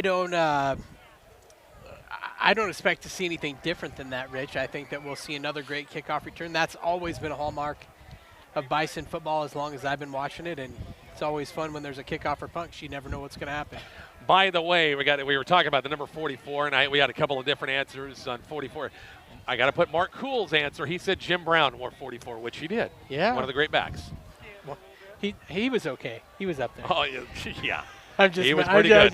He was pretty good back in the day. One thing about being outside is, boy, we have like little lights. I got to use my flashlight on my phone to read anything. So, kind of stinks, but oh well. Do you want me to share my screen with you? No, we're good. We're good.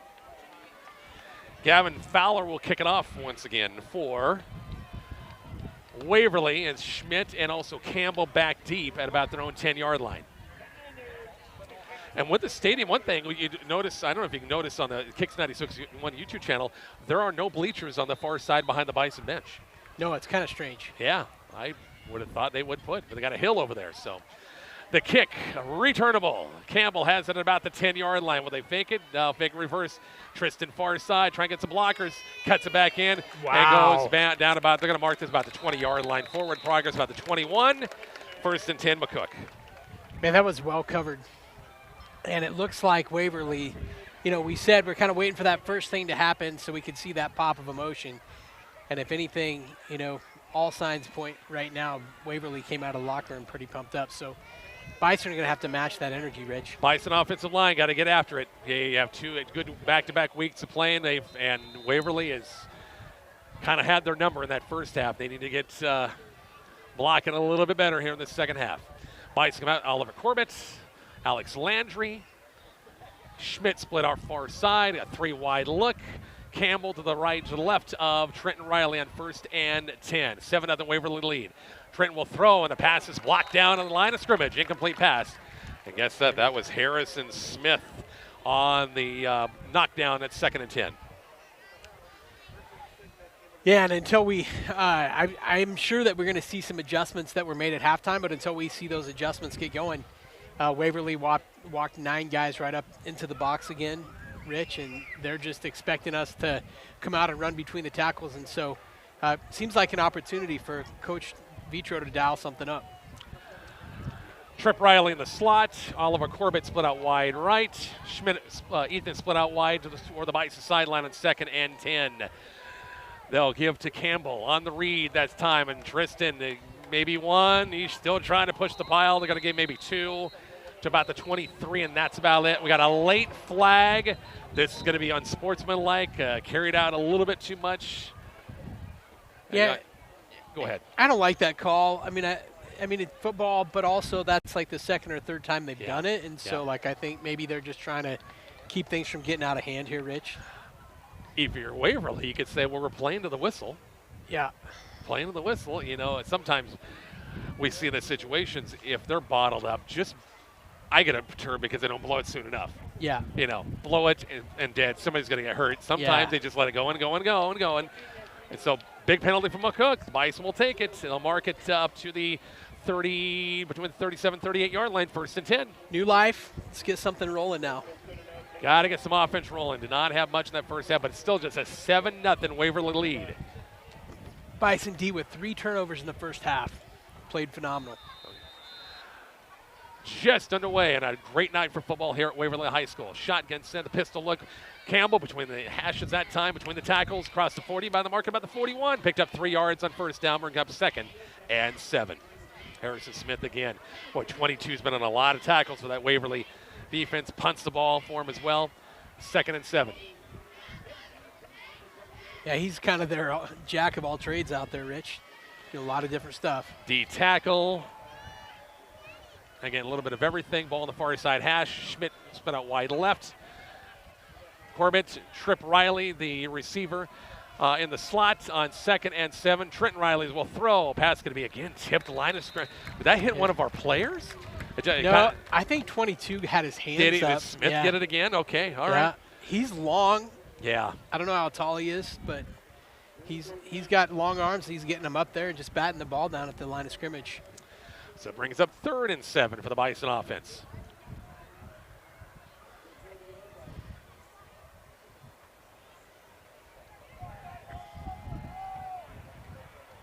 Need to keep this drive going, get a little confidence. Landry in the slot here near side. Oliver Corbett split out wide right. Campbell to the left of Trenton Riley on 3rd and 7. 3rd quarter. Ethan Schmidt in motion. Snap to Riley. Looking downfield. Pass complete. 45-40. Ethan down to the 35. Good move 30. 25-20. 15. And out of the 16-yard line. 5, 10, 15, 20, 25, 30. 35. Let's give him 38 on that play that time. Kyle Delavona night. Biggest play of the night from Trent Riley, Ethan Schmidt, and the Bison are knocking on the door inside the 20-yard line. Yeah, what a great throw, Rich. Right on the money. Caught him coming right across the middle. Man, we really needed that in the worst way. 38-yard pass play to get things rolling. Give him a little confidence. Trent Riley throwing the ball after getting a couple of passes knocked down. Campbell to the left of Riley on 1st and 10 at the Waverly 17-yard line. And Campbell between the tackles. Not much. They bottle it up again. Gavin Ruskep, one of the great linebackers for Waverly. It's going to be a loss, half yard. We'll say 2nd and 11. Running game's been tough. Yeah, and you know you're not going to keep him bottled up all night long. Like there's going to be a time where he's going to break one if they just keep pounding it. Under the 10-minute mark, the 3rd quarter, early by first drive by either team. McCook, big pass play from Riley down to Schmidt, down to the 17, now the 18-yard line, 2nd and long. Trenton will throw. That snap looked funny. Pass going to be complete at about the dropped 15-yard line. Boy, the defender that time just timed it perfectly. Zach McColl's against Alex Landry that time. Just timed it perfectly, knocked out his hands. It's 3rd down. Yeah, it's textbook coverage.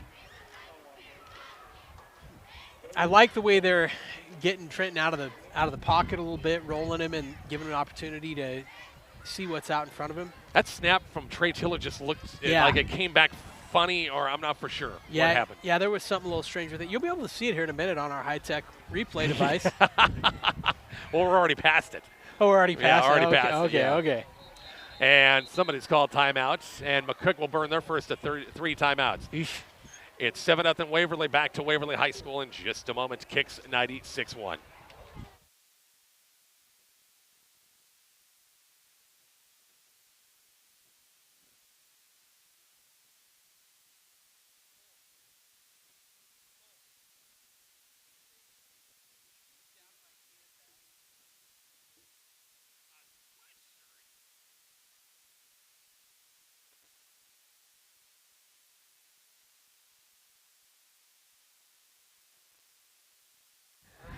Rich and Kyle and Carl back here at Waverly. I can't believe it.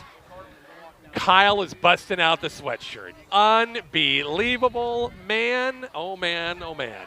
All right, big 3rd and 11 for the Bison offense after taking their first timeout. Actually, it's cooled down. It really has on it, honestly. I run cold. My brain doesn't work when it gets too chilled. So 3rd and 11, 9:42 left. Bison the closest they've been to the goal line all night long right here and keep this drive going. Corbett and Trip Riley wide out to the right side. Schmidt, empty backfield. Campbell out. Little run a wheel route to Campbell. End zone. Did he get it? Touchdown! Tristan Campbell. Fingertips wheel route, baby. From 18 yards out, the Bison are a point away from tying this ball game out. Their coach does not like it. Well, unfortunately, there's no instant replay. So, yeah. The official was Johnny on the spot right there. I like it. From a long ways away, Kyle. I didn't think that's a long ways, but ran the motion with a wheel route out on the sidelines, and he led him just enough. Gunner Caps for the extra points. Trip Riley to hold it to make it a tie ball game, 7-6. right now. Snap good, holds good, kick's going to be on the way, and can't tell. 7-7 ball game, and a Horizon Bank touchdown for the Bison. Back with the kickoff next on Kicks 96.1.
Rich and Kyle back here at Waverly. Big play from McCook. Big pass play from Riley to Schmidt. And then the 18-yard touchdown pass from Riley to Tristan Campbell. Extra points good. It's making a 7-7 ball game. Horizon Bank number 1 of the night. Gunner Caps. Squib kick caught on the fly. 20, 25 on the run. Full speed ahead about the 30, 34-yard line. Looks like Waverly, their first series of this third quarter. They'll have it. Let's see the Bison defense. Get a stop right here. Obviously, the Bison defense played so well all first half, Rich, and then right at the end, inside of 2 minutes, and just didn't have one more big series in them. So hopefully they can come out and get it rolling again to start the third. 7-7 ball game. As we'll see Carter McMillan lead this offense back. He had a nice touchdown pass to, I think it's his brother Gavin McMillan late in that half. Waverly comes out 4 wides. Bison, do they jump? On the right side, I don't see any flags. McMillan's going to scramble and run and pick up. Not a lot. No, he got lost. He lost him. He was behind the line of scrimmage that time. I thought he got out in the open here, but it's going to be really no gain. A loss of, or no, they're going to give him a gain of 1 yard. 1 yard in the play, brings up 2nd and 9. Hey, Rich, Reese said something interesting. He said that referee was right in that corner, right on top of that play. Yeah. Like, there was nobody in the stadium that saw it as well as he did. He was right there. And so, I think, touchdown. Yep. Bison will take it. 7-7 ball game, 8:52 left. Third quarter. McMillan held 3 wide, twins right. And Axman will get the call. No, it's going to be Whitler. Has some room. 40, 45 with a bowling ball out there to midfield. It'll be enough for a first down. Campbell on the stop. As they've gone away from Axman and Whitler, the backup, big old tailback with some good yardage across midfield, or right at midfield, actually. It's 1st and 10. It's possible that we won't see Axman again tonight, Rich, because he's had a problem. He's right down here standing. With fumbles. Yeah, that's very true. Good he's point. Fumbled twice tonight. Yeah, he just joined us. Waverly has 3 first-half turnovers, and McCook had no points to show for it. 1st and 10 right at midfield. 3 wide look once again. And McMillan, it's going to be Whitler, goes right side this time. Has some room, 5, 6, 7-yard gain. Close to 40-yard line. Got a Bison slow getting up. Davian Hansen there. And Tripp Riley was up for run support as well. And Tripp, against Whitler, boy, giving up. That's a lot of pounds you're giving up. Tripp's not the, he's he's pretty thin compared to Whitler. He might be a $140, second wet, $150. 2nd and 3 for Waverly on this drive, trying to put go-ahead points to the board. McMillan screen, we've seen this a lot. Complete, first down, 40, 35. Do we got to pressure that a little bit more, because they've completed that way too much, as it was Campbell was Landry on the coverage off the pass completion from McMillan to Lottie that time. Yeah, you almost feel like they're in hurry up, Rich. You feel like they need to press them a little bit, but also we've gotten beat deep, so. They'll give Whitler between the tackles this time. Bison stymie things up on the inside a little bit better, a lot better that time. Maybe gain 2, and that was about it. Trey Tiller, big body in there getting that tackle. 62. Hanson's been on a lot of tackles as well. Give him a gain of, they're going to give him right back 3. on the ball. Yep, hurry up, 2nd and 7. McMillan, and they hurried up, I think, a little bit too much. Could be false starts against the offense. Back him up 5 yards, making it 2nd and 12. I think that might have been number 3, the wide receiver, Rich, jumped on that play. I was talking to Coach Manstead in our pregame a little bit. Very nice guy to talk to. And they got another Canoyer. If you recall, a couple of years ago we played them in the playoffs. I think it had a Canoyer was pretty good. That ran rough shot over us, and I see there's another Canoyer on here. My gosh, how many kids are there in this family? But they're good football players, and they're good wrestlers, too. 44 ain't so bad himself. Whitler. That's true. No question about it. 5-yard penalty marches back outside the 35, 36-yard line. Brings up 2nd and 12. Bison got to take advantage of this. Yep. 4 wide, trips right. 4-man front. McMillan's going to throw, looking right, going to tuck it around the Bison, going to get a sack. Oh, he got back to the line of scrimmage. Not the original line of scrimmage, but back to the line of scrimmage. It should have been a sack, but he got away. Bring up 3rd and 12. Yeah. Fell forward. Exactly, yeah. Yeah, that's a big play here. I almost feels like 4-down territory, Rich, probably. You think? Well, what do you get? Are you going to kick a field Yeah, goal? that's true. That's true. You're right. Yeah. Yeah. Maybe a little pooch punt. Yeah, you're right. But you never know. Yeah. Probably depends on what they do here. Yep. 4 wide look. They'll go trips left. Bison trying to slam the door. 3rd and 12. McMillan will throw. Good pocket. Looking right side. Deep balls. Got a receiver through the hands. Oh, boy. And, boy, he catches that and probably should have caught it. And it was the wideout Zach McElhose. He put it on him, Rich. Oh, put it on the money that time. Yeah, that was a nicely thrown ball. And Alex Landry is thinking his lucky stars that time. Yep. 4th and 12. What are they going to do? They're going to punt. Harrison Smith to punt this ball away and play field position. I think you would think. We'll see. Harrison Smith goes back in midfield. Got Campbell back at about this 5-yard line. Bison keep a lot of 10 white shirts up close. If he keeps this inside the 20, that'll be amazing. Through his hands. He comes out with it, scrambling for his life, and the Bison stick him in midfield. A high snap. He couldn't catch it. Good pressure by Trey Tiller, and then cleaned up by Davian Henson, and that is a huge break from McCook right there. I tell you what, if Waverly wins this game, it's not because the Bison haven't had opportunities. Yeah, you're dang right. They have had a lot of things go their way tonight, and need to do something with it. And I think that their passing game now, completed, 2 passes for 55 yards on that last drive. Yeah. Waverly's going to have to stop. They're playing every play like it's going to be a run play. They're going to have to stop doing that. I'd like to see that wheel route again, to be honest. They are 3 down linemen. Those linebackers standing Everybody's up. walked up.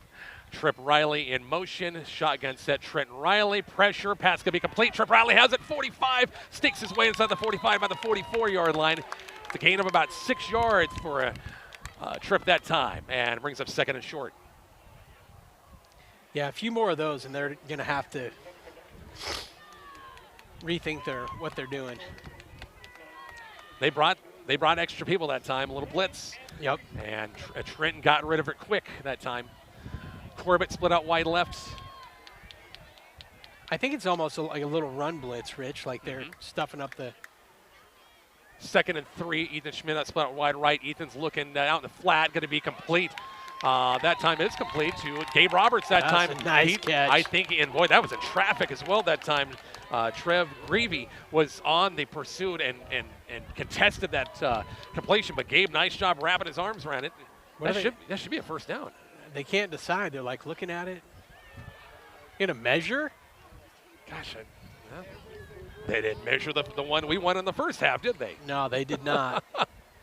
Bison football tonight, KICX, HighPlainsRadio.net, or KICX app, Kicks 96.1 YouTube channel. Thanks to our Bison drive to the game, our friends over the Wagner Ford, Wagner Chevy stores. 2023 Toyota Highlander had a chance to drive that baby down here. That Baby's going to be right back in the parking lot once again coming up tomorrow.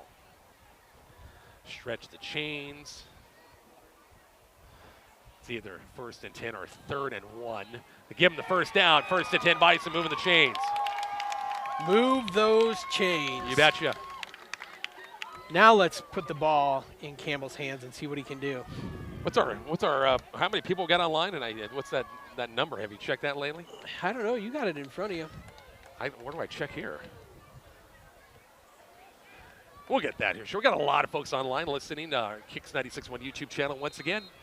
7-7 ball game. Bison keep the offense out there. Trenton Riley, shotgun set.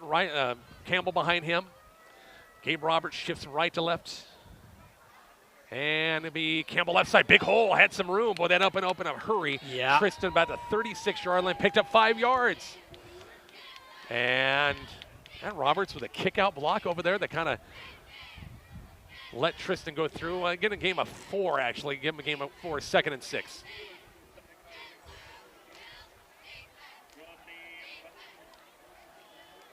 Clock running, 5:10 left. 3rd quarter, 7-7 ball game.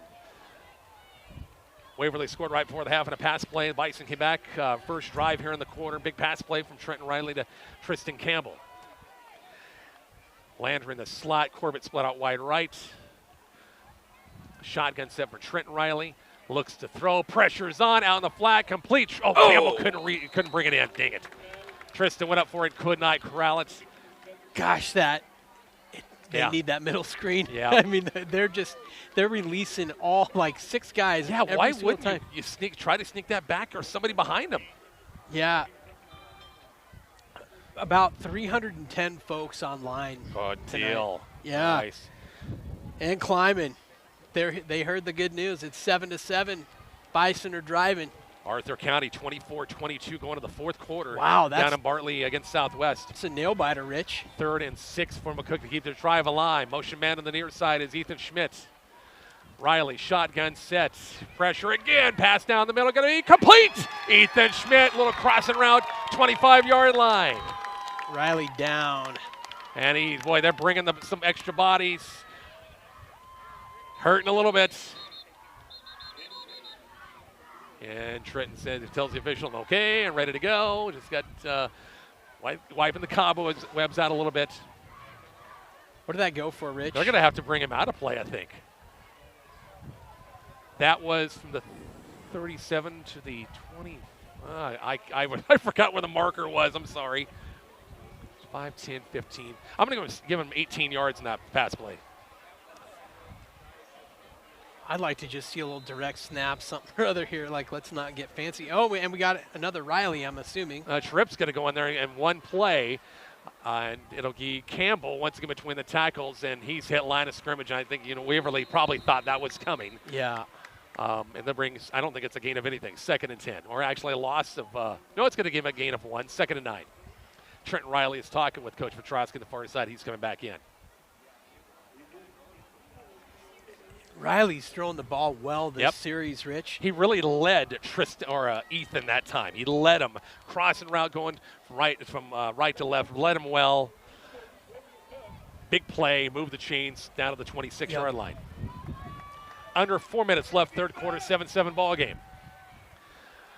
3 wide. Receivers in tight formation this time. Trenton Riley on 2nd and long, looking out in the flat. It's knocked down. Dang it. And boy, he had Tristan Campbell as about as wide open as you can have him out here in the flat. Dang it. Yeah, I just need a little bit more air underneath it. I'm going to look at this, look at our replay rack here. It looked like Tristan was out, running out, and he was so wide. There wasn't anybody going to touch him. He's clapping his helmet because he knows how open he was. Brought the defensive end, and somebody got a hand on, didn't see who, but who it was. 3rd and 11 for the Bison offense now. The Waverly 26. 3 wide look again. Trent Riley, shotgun sets on 3rd and long, looking right, deep ball, looking for Corbett, and I got tall, lanky wide receiver overthrew him. 1-and-1 with the corner here near side, 4th and 11. What do you do here? It's a long field goal. Snowman's. Yeah, you're looking at a 40-yard field goal. They bring Gunner Caps in, and I think they're going to lead the offense in here, try to go for it, 4th and 11.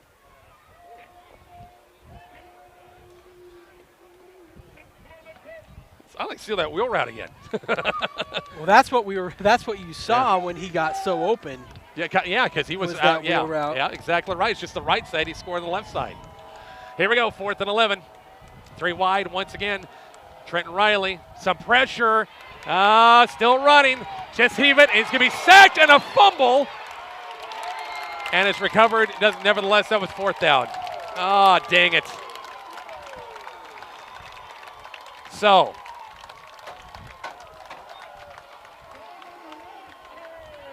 Waverly stops McCook on 4th down and gets some yardage to boot as they're up to their own 45-yard line now. They're bringing the house. I mean, they're bringing a lot of bodies. Yeah. So it's, yeah. And I don't really know. I mean, you'd think that you could maybe run in the teeth of that, but, I mean, who knows? Carter McMillan back out there, that offense for Waverly. 3 wide again. And Whitler's going to stay in at that tailback and right side, little sweep action for about 2 yards. 2. Man, this is say what you want. This is a good football game. There's a lot of hard hitting. Whitler's, limping back to the huddle. It's like a hard fought game, Rich. Sophomore Lee Davidson was on the tackle that time. Yeah, he's played a little bit tonight. Yeah, 34, 2nd and 8. Twin receivers got 4 wide, twins both sides. As another screen receiver, screen near side. Bison played a lot better, actually. It's going to be a gain of 2, midfield. Pursuit was good. A little further to Pat, I think, because the ball's a little bit on the far side of the hash, I think. Yeah, it was. So that gave some time for the Bison DBs to sneak up there a little bit more and bring up 3rd and 4. It's a long 4. Yeah, Lee Davidson, the first time that we've seen Rich, Guardian caps are legal now. Yeah. And he's sporting one. It's kind of interesting. 3rd and 4, the Bison defense going to stop here at 7-7 ball game, counting down to 2 minutes left in the quarter. Quarterback run, McMillan, 1st down. Got a full head of steam. That's design run all the way, and he gets across the 45 to the 44-yard line, gain of 5, and they'll move the chains. Darn it. Gabe Roberts getting up a little gimpy on that play as well. Man, this is giving us everything we asked for. Yeah. I'm sure there's going to be a lot of sore bodies after this one. Yes, there are. Yeah. 1st and 10 Waverly at the Bison 44-yard line. 3rd quarter about ready to end. Wonder what they're running. Bison showing a little bit of blitz. McMillan, seam route down the middle of the field, and incomplete pass. Boy, he overthrew the receiver, and they had, again, Gavin McMillan. Yeah. Got behind Alex Landry and overthrew him, brings up 2nd down. They got something there that they like. It's really interesting because they lined up 4 wide on the near side of the field, and they just put Gavin McMillan all alone and one-on-one. He's been trouble for us tonight. 2nd and 10 for the Waverly offense. McMillan shotgun set Whitler and Axman. Again, no signs of him coming back. Once again, he's on the sidelines, helmet off. Whitler right side, moving the pile across the 40, 38, 37-yard line. Solid 7-yard gain on the far side of the field. To bring up 3rd. Yeah, I gave him about 5. I thought it was more. I thought he went a little bit farther. This could be a gain of 4, 3rd and 4. Gain of 6 on the play. Looking at the replay, I thought maybe the knee went down a little sooner than I thought it did. Again, might be 4 down territory. 2 yards to make 4 yards right here. Quarterback stack will be lovely right here. Yeah. Shotgun set. They'll run Whitler left side. Bison trying to stuff it from behind that time. Nice job. Lost no yards. gain. Maybe a half-yard loss. Davian Hansen again. Yeah. Ran him down from behind that time. Davian's fast, man. He might be a defensive lineman. I guess he's more linebacker this year, but he is fast. Our senior guest of pregame tonight, and Waverly's going to go for it. 4th and 5 right here. Time for the Bison to bow up and dial something up good. They're rushing 3 and dropping 8. 4 wides, twins both sides. McMillan, quick screen, far side. Receiver got a full head of steam, and I think he got the 1st down. Or not. Bison coaches are saying But the way the marker is, where it's on the clear side of the field, I don't know. maybe not. They're going to bring the chains are right there. You don't have to go far. Wow. That's going to be. Did they give it or not? Bison taking a look at it. They stretch the chains? I don't know how this works. Is it all digital? He did not get it. Centimeters. Bison hold. Wow. Wow. Look at that. We got here's a replay from Carl. Carl, nice work, buddy. He zoomed in on this one. And it is, oh boy, look at that. Oh my gosh. A fingernail. Yeah, literally a fingernail. Yeah, stick a card. Yeah, Cole said stick a card there. Yeah. Yeah. Wow, Carl, nice camera work there. That was fantastic. All of you guys at home getting a great experience. Call up your friends. Tell them to turn on the Bison football game. It's 7-7, headed into the fourth quarter, and we're going to have a good one in front of us. 36 seconds left, probably final play of the quarter.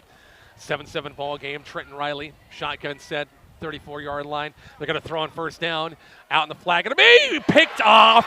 And this is going to be a pick six. Oh, boy, they read it well. Yeah. They sure did.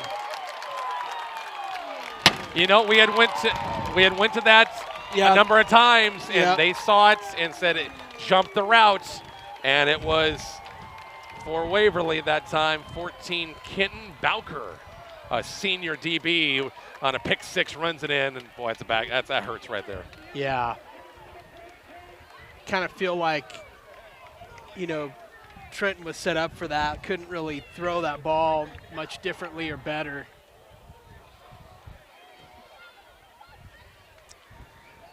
The extra point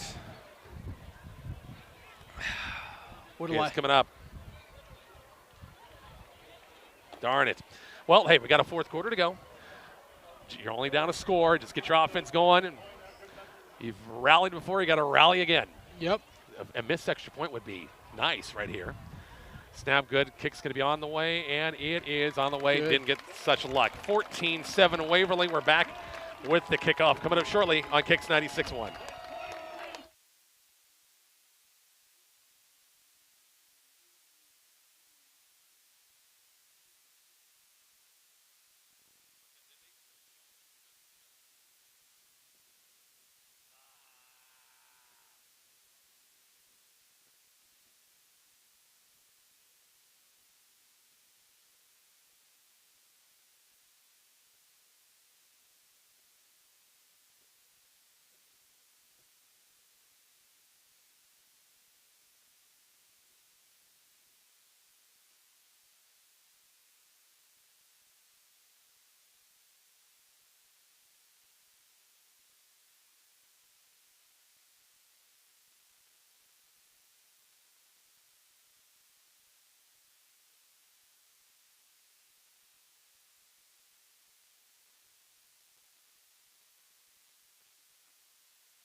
Richard Kyle back here at Waverly. Pick six from Kenton Bowker, defensive back from Waverly on the 1st and 10. As Riley look out in the flat, I even forgot who the receiver was here near side.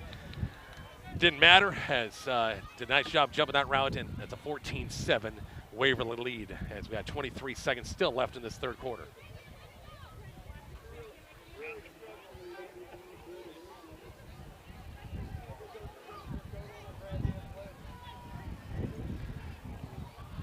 The kickoff is coming. Gavin Fowler will kick this ball away. It's returnable. Going to be Campbell at about the 10, kind of backpedaling to reverse it. Are going to do it this time. This time, Schmidt gets a little silent. Not much room to run. Short side of the field. Got to the 20-yard line. That was about it. Actually, it was Campbell. Campbell that got it from Schmidt that time. Beg your pardon. Tristan went out of bounds about the 21-yard line. 1st and 10. Yeah, it's going to be interesting to see, Rich. 19 seconds left in the third quarter. See what they dial up here. And, I'd still like to see their bull rushing. They're playing the outside receivers now. I'd still like to see just a little over the top center screen that you've been calling for all night. Seems like it would work to me. Because they're on to the screens out in the flat now. They're on to that. All right, Bison come out with Twins near side with, they got Schmidt split out wide left. Tripp Riley, Alex Lander in the slot. Trenton Riley, Campbell right there between the guards that time, right behind his center. Trey Tiller gets nothing, gets a loss of a yard in the play, brings up 2nd and 11. And that's going to do it for the quarter. We go to the fourth. Waverly up 14-7. The fourth quarter is coming up shortly on Kicks 96.1.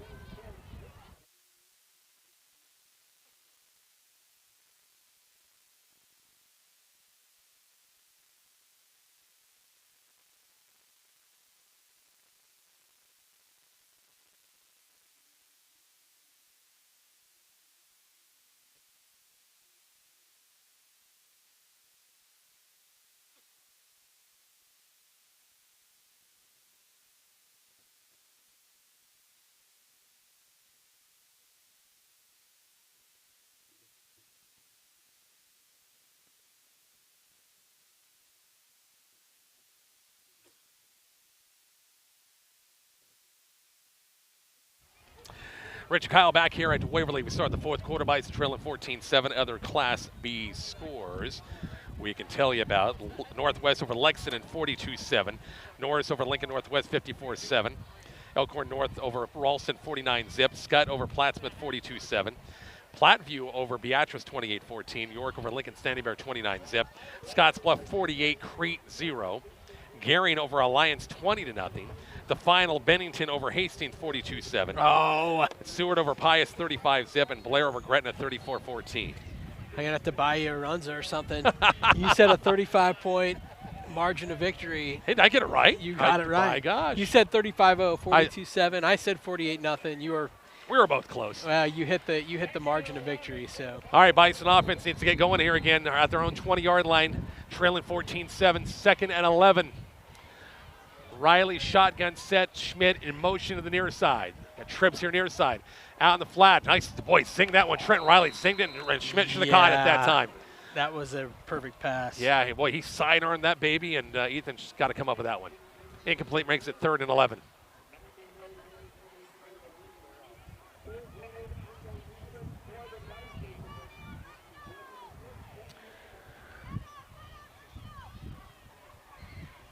Long ways to go in this one. It's got a whole fourth quarter to go. Yep. Still a lot of opportunity for the Bison. Bison defense have played really, really well. Isn't it weird? The interstate's right over there. Oh, yeah. I was thinking about that just a minute. It's just weird. Up on the hill here. 14-7 ball game. Big 3rd and 11 for the Bison offense. Just stay on the field. 3 wide look again. And I'm bringing the pressure. And, boy, that's got to be, no face mask or anything. Near quarterback sack. Trenton Riley chucked it away.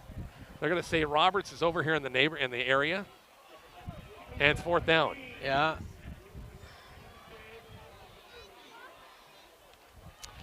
Fourth and 11. Bison want to punt this thing away with Davian Hansen.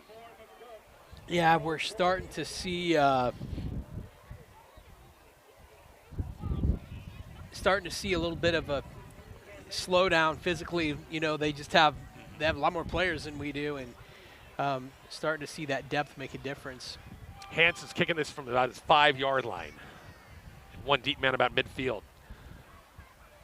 Good pursuit, boy, pressure again. This one's not a bad punt. And fair catch. Wow. Boy, that wasn't much of a fair catch. You got to put that hand up, buddy, a little bit more. Well, he stopped and didn't go anywhere. 43-yard line. That's a pretty good job by Davian. Yeah, not only did he not put his hand up, he fair caught it. There wasn't anybody within 12 yards of him. We got bailed out on that as well.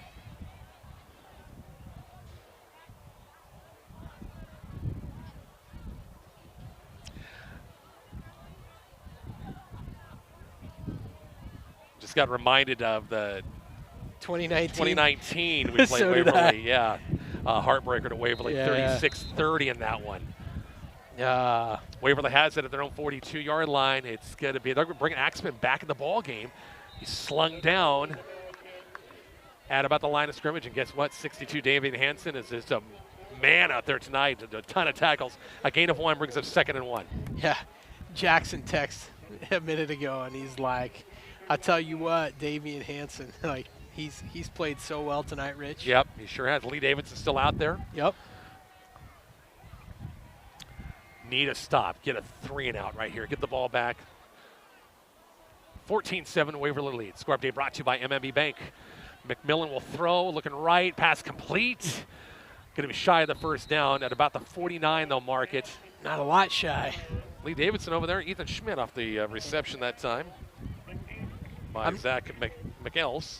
Lee Davidson playing that outside linebacker position. Yep. We got somebody injured, or we? That's what I was wondering too. Yeah. It's going to be 3rd and 2 right here on this the ball right smack dab in midfield.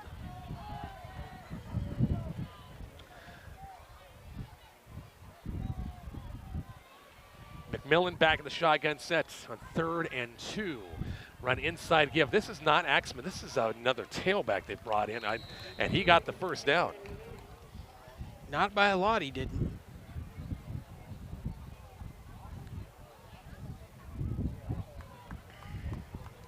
And they're going to say, is it going to be a first down or not? They're going to move the chains, 1st and 10. Okay, so is 21 Oliver Corbett still in there? Oliver is not in there right now. That's who Lee Davidson. Okay. Is that right? Here we go. The Canoyer kid, Brandon Canoyer. That's the young sophomore. That's the senior. I'm sorry, senior backup. He is the one that ran that last 3rd and short. 1st and 10 now at the Bison 48-yard line. We're approaching 10 minutes left in this 4th quarter. Canoyer, fake give on a little bootleg. Nice shot, McMillan. Good running room. 25, 20, 15, 10, 5. He's going to score. Oh, boy, we missed some tackles. Wow. 48-yard touchdown run on an option keeper, and we bit at the tailback, and McMillan kept it, but I thought we eventually would get him down, and we couldn't. And now it's a 2-score game.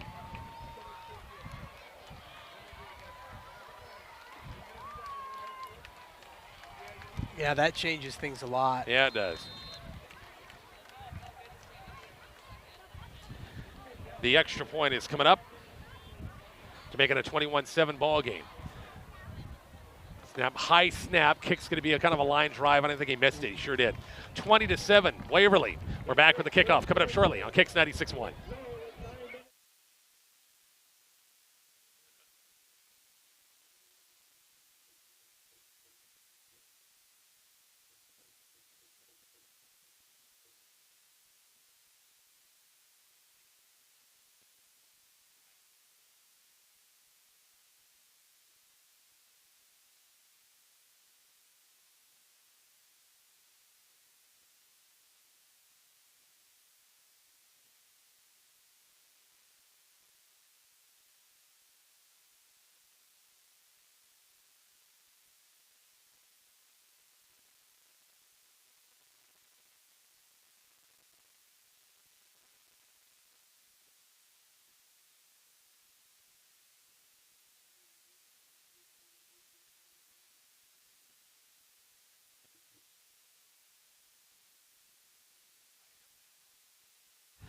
Rich, Kyle, and Carl back here at Waverly. 2-score game, even though they missed the extra point. Kyle, Bison got to get some offense going. 9:52 left. I've seen it done before. It can happen, but you got to get something going. Need some big plays. I just want to know for the record, what was that you just said right before we came back on the air? What did I say? Yeah. It's okay. Yeah, you did the smart thing, brought the sweatshirt. I didn't. And, boy, it's getting chilly out here. On the kickoff return to far sideline 20, 25, and looks like out of bounds to the far side at about the close to 30-yard line. I don't know. I do not know what just happened, but one of McCook's guys just blocked their own guy out of bounds, like wrecked him. Bison offense takes over, trailing 27. Did you see that? I didn't see it. The markage at about the 30-yard line. All right, time to get something going. Got to have it right now. 3 wide Campbell look. needs a big run. Tristan really been held in check tonight. Trenton Riley, motion man on the far side. From the far side is Ethan Schmidt. Trenton Riley will throw. Looking downfield, cross the middle, going to be picked off. Boy, the linebacker stepped back in coverage, 40, 35, and down. Going to be down about the 32-yard line. Picked that time. Boy, read it well that time, and it was dropping back in coverage. It was Trev Greavy He's a defensive back, but he was playing short, drop back, and helped out that time, and Waverly's got it right back. Yeah, you know, I think Trent's played admirably tonight, but his ball the last couple times has been really flat. Have you noticed that? Like, it doesn't have a lot of air under it, and yeah, that's rough. So Waverly takes over 1st and 10. Short field for them at the Bison 31-yard line. 9:32 left in this fourth quarter. Carter McMillan back at quarterback. They're going to throw, try to put more points on the board. Looking to scramble. Last time he scrambled, and we got a late flag coming in. That's a hold. That's going to be a hold, and he's still on his feet, still picked up. He ran about 20 yards, gained about 2, and this will come back to be a 10-yard penalty and make first down all over. He's trying to explain himself. Wait a minute. I didn't hold. I think we missed some tackles on that play there. We got to be more sure-handed with our tackles, or this could get to be a long night. Rich, there's still 10 minutes left to go in this quarter. You got to get a stop now. Yeah, I mean, 100%. It's down 2 scores. Can't afford a third with not a lot of time. Not clock. We'll be running shortly. 9:22 left. After the penalty, mark it backwards about the 41-yard line. Saw DJ Gross over here. DJ's in. Well, how about Millard South?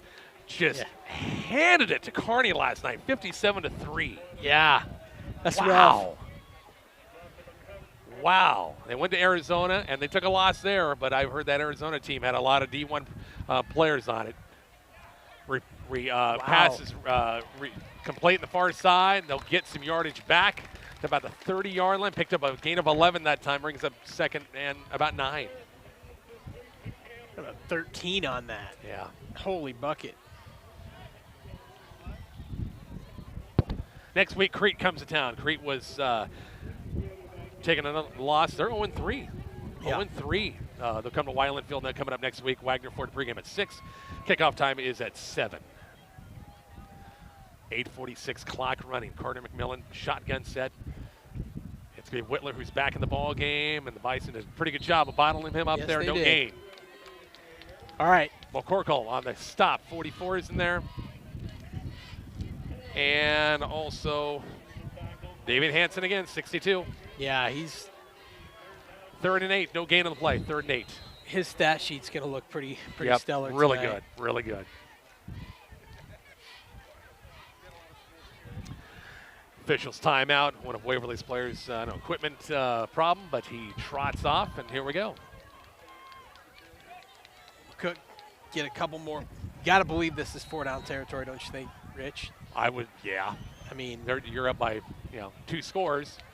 Maybe the field goal. McMillan will throw, screen near side. They work that one to death, complete. Wow. Some yardage. Gosh, that screen and catch and run after catch has been pretty good. We've bottomed up a few times, but that gained. I didn't get as much as I thought it did. Yeah, I thought it went. Well, they'll keep moving that marker up. It's going to bring up 4th and a long 3. Yeah. So Waverly, no question, they'll go for it here on 4th down. It's clock, we're at 8 minutes coming up. Trips left for the Waverly Vikings, looking to win their first game, homecoming night. They've been on the road the first 2 weeks. Bennington and Seward. 4th and 4. McMillan, drop back, 3-step drop, looking left, looking right, still looking, chucks it downfield, going to be incomplete. Bison will take over on downs, 1st and 10 at their own 25-yard line. Live to fight another day, Rich. Yeah, exactly right. 7:58 and 2 timeouts left in this game. I mean, you just feel like we've had a lot of big plays through the first 2 weeks. 600 plus yards, 700 plus yards of rushing. Like, we've been an offensive juggernaut. Been incredible. It feels like that's still in there somewhere, right? Teams over the course of time get your tape, they watch it, they study it, and that's what happens to every team out there. Yeah. 20-7, Waverly lead here in the fourth quarter, just under the 8-minute mark left. And again, really, you can't run the ball. You just got to get some throws, but you can't turn the ball over. Riley looking to throw right. Pass going to be complete. Short yardage that time on the far side. Maybe for about 3 or 4. Trip Riley on the reception. Forward progress. Wow. Going to give him a, boy, wow, they got more than I thought. 6 yards on that. I didn't think he got that much. Gain of 6 brings up 2nd and 4.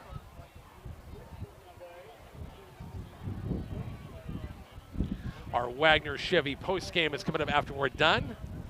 Head coach Joe Petrosky for a few comments up here. The Waverly drive is a lot better than the Beatrice drive. Oh, way my better. gosh. Trent Riley, little pump fake, a little double move, looking downfield and overthrew the receiver that time. And that was. Had him, though. That's Schmitz. Nope, that's Trip Riley again. Yeah. Brothers trying to hook up. Brings up 3rd and 4. Yeah, he had him. He was open, just a little overthrown. He might be a little bit gunshot, like he just put a little mustard on it because he's afraid he's going to get hit. He's got hit a couple times last couple quarters, and the line kept him clean that time, though. Clock stops and the incompletion. 7:16 left, 20-7 Waverly lead. 3rd and 4. 3 wide look once again. Campbell to the left of Riley as bringing the horses again. A little flare pass out to Campbell. Has some room. 40, 45, midfield. Biggest play this half from McCook. Yep. Inside Waverly territory down to the 46-yard line. They'll move the chains on a Bison first down. Haven't been able to get, as you talked about earlier, get Tristan's hands out in the open. Is that we're 25 yards, Rich? I'll give him 25. Yeah, I'll say 25. Rich, we're approaching 25 pass plays. When's the last time that you saw 25 pass plays? How many did we run first 2 weeks combined? I don't know. I got my stats. I should know right here. 10. You're right. 4 for 10. Exactly right. Ethan Schmidt, motion man on the far side. Shotgun set for Riley. Got it flushed out of the pocket. He's got it. Oh, he gets out. Gonna wing it downfield, and it's gonna be incomplete. Oh, he just knocked it down. Oh. I don't think he even tried to catch it. Well, I think Ethan mistimed his jump. He was watching it, and he was going up for it, and we watched the replay right here. I think he just went up for it, and he went up kind of too soon, but he was just trying. I thought it was going to be a near completed pass. Hey, I'm going to give him a lot of credit for getting that out. He was under some serious pressure. Kind of tough there to see. Yep. 2nd and 10. 20-7 Waverly lead here, 4th quarter. Bison JVs had a nice win. They beat Kearney Catholic, shut them out on Monday to kick off the busy week for them. 2nd and 10. We got timeout. I think Bison will burn one right here. They're 2nd. Yeah. Back after the break. You're listening to Bison Football. Kicks 96.1 and the Kicks 96.1 YouTube channel.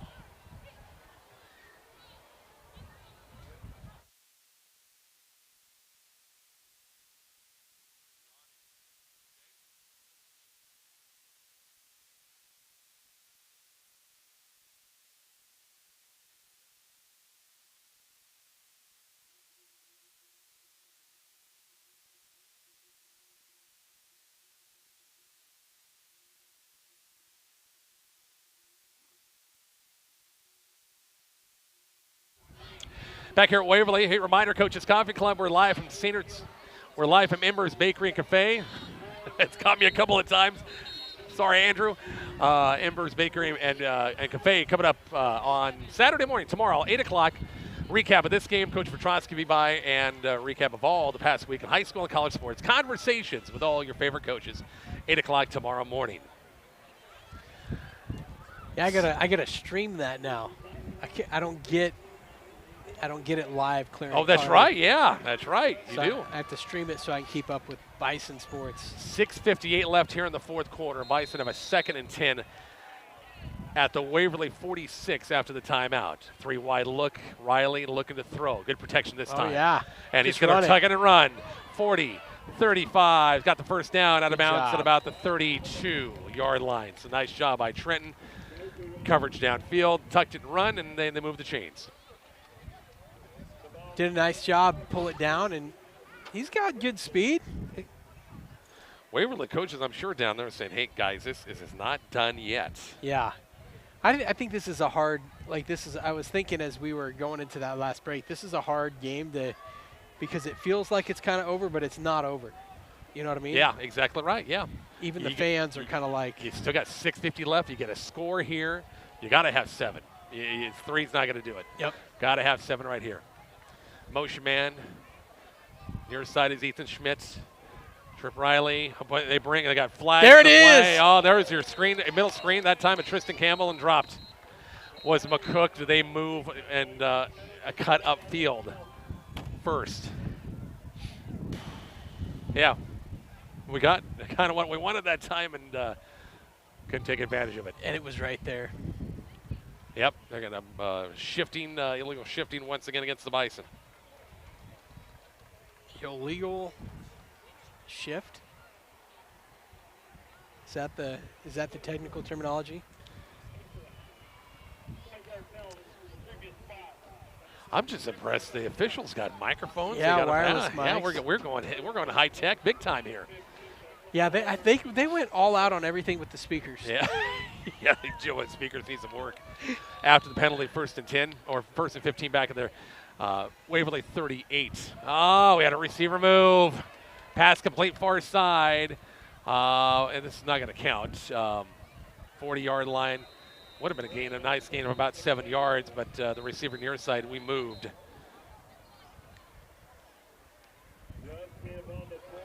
And this is going to bring up 1st and long. Again, the Bison, we mentioned it earlier, have mentioned a while, Miles Pullman not playing tonight. Yeah. Boy, miss him being out there as well. Yeah, I mean, he really stretches the field. He's fast, he's tall, he's hard to cover. He's a mismatch for linebackers, so, certainly not having him is we can see it tonight, obviously. And they obviously took note of that. Coach Petrosky did a good job of keeping it under wraps. We found out about 5 minutes before game time. That's true. Final score, Arthur County wins over Southwest. It was a game, 40-28 the final. Arthur County moves to 3-0 and Southwest 2-1. Also, Arapahoe, 57 zip over Arcadia Loop City. That was a 2-0 Arcadia Loop City team coming into Arapahoe, and the Warriors are putting on the points this year. Coach they're the real deal, aren't they? They are, no question about it. Oh, going to march it backwards again. 1st and a ton, 1st and a bunch. Once again back at the 43-yard line now. I feel like I'm watching the Huskers in the second half last week. You're right. It's like you pass the yard markers, and then you come back past them as you're getting penalized. Like, how many penalties in that? Oh, my gosh. They were throwing flags left and right. Yeah, they're throwing flags before the ball was snapped, I think. It's 1st and 20 now for the Bison. They got to get to the 23 for the first down. Riley looking downfield. Pass going to be toward the sideline, incomplete. Huh.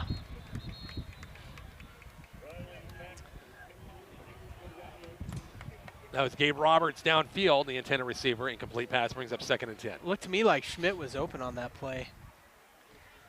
It's hard to tell, They kind of, when they see the ball going, they kind of tail off, but.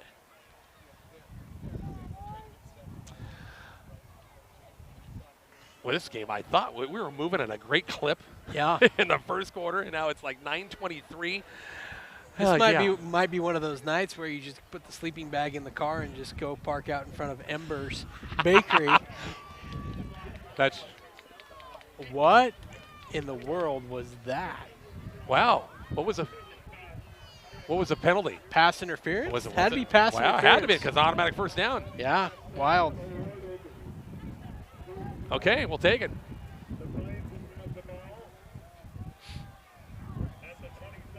So moving up to the 27-yard line, Bison still got a strike. They got to get going. 6:29 left. 1 timeout left. Motion man on the near side is Ethan Schmidt. Riley will throw. Bringing some bodies, steps up, tucks in and runs. Got some room. 25. Trenton down to the 20 and about the 19-yard line. It's going to be shy of the first down by about a yard, but picked up 9. Brings up 2nd and 1. He's playing really, really well. Other than a couple of, questionable decisions on the throws. It's really, really good. Got to play a little hurry up here. 2nd and 1.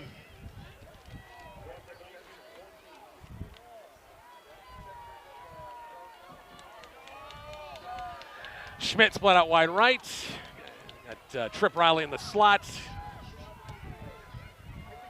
Alex Landry split out wide left as well on 2nd and 1.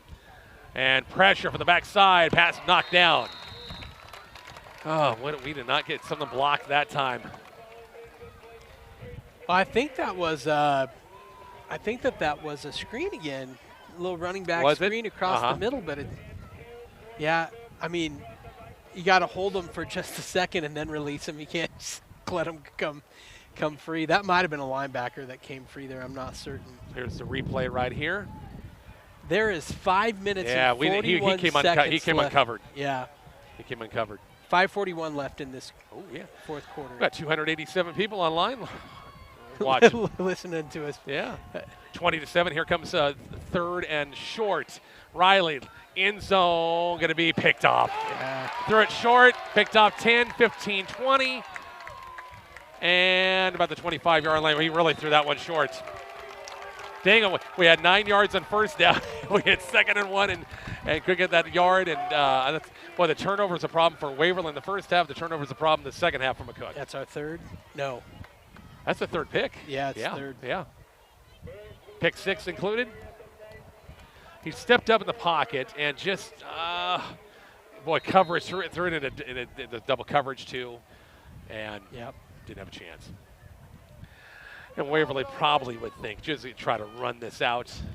Up 2 scores here, 5:29 left. Yeah, I'd like to see McCook bow up and get some defensive stops just to keep this score where it's at. Exactly right, no question about it. And the run, is that Conoyer? No, Axman is back in, the starter. Had a great sophomore season. I'm talking to Coach Manstead, the junior, and they had high hopes. And as you said, had some fumble issues in the first half. And Whitler played a lot. Conoyer came in last series and played. That was a gain of 5, or gain of 6 brings up 2nd and 4. Yeah, they're going to run the clock all the way down before they run a play. McMillan will throw. Nope, got a quarterback design keeper, and will get that first down. He dove ahead again to about the 35-yard line, got that first down. Yeah. You know, a bright spot here tonight, Rich, has been Lee Davidson. Yeah. Sophomore linebackers playing really well. We got a good buddy, Wallace Marsh, down south in Houston, listening to us. Nice. I think he's tuning in on the app. His OU Sooners got Tulane tomorrow. Can they win that? Should they win that game? They better win that game. On the toss pitch on 1st and 10. That's a pretty good run there across the 40, about the 43-yard line. That's not an automatic game. I mean, that Tulane game. Tulane's not a bad football team. Oklahoma's going to win it, but it's not. It's going to be tighter than what people want it to be. You know, if the Marsh brothers would suit up, he and Eddie, on that offensive line for Oklahoma, OU would run all day, all the time. And then some. And then some. Those guys, even at age 50-something, could still do it. We're under 4 minutes left here in the fourth quarter, 20-7 Waverly lead. It's going to be Axum. Met line of scrimmage, bounced out, got away. Couldn't get that tackle, got the first down. Waverly moves the chains, 1st and 10. You know, I've been reflecting on that last series, and something to think about. 3rd down and 2. Why weren't we resetting the chains? Why are we throwing a fade into the end zone on 3rd and 2? I'm sure Coach Vetrosky will look back at the tape and say, maybe not the right play call in that situation. Joe might go home tonight and watch the film. He might. I mean, coaches, after a loss like this, you go home and you just want to, watch it again just to see what happened. Yeah. 1st and 10, Waverly at their own 47-yard line. McMillan backs shotgun set. It's going to be Axum on a straight give between the tackles. Cross midfield, 47-yard line. That's a solid gain, 5 yards on the play. We've got 2nd and 5. Join us again at Coach's Coffee Club, Embers Bakery Cafe tomorrow morning. Recapping this game. Got all day volleyball, softball, cross country, tennis, golf. We'll have it for you tomorrow morning, 8 a.m.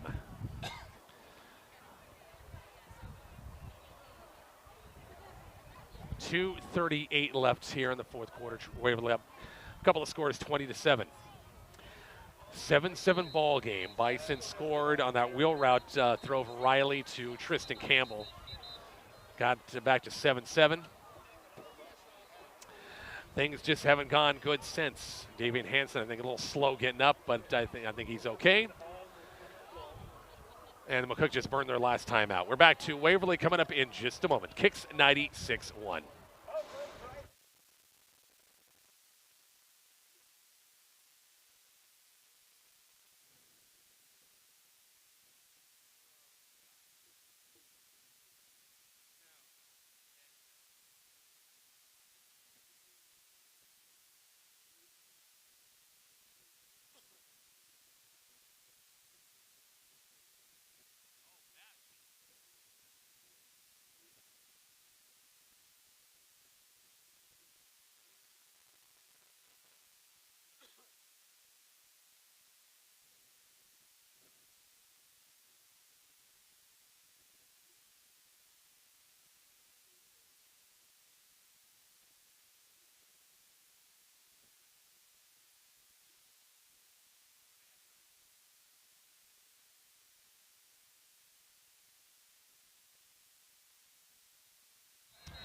Rich, Kyle, and Carl back here at Waverly on a 3rd and short. More of a power look that time for Waverly.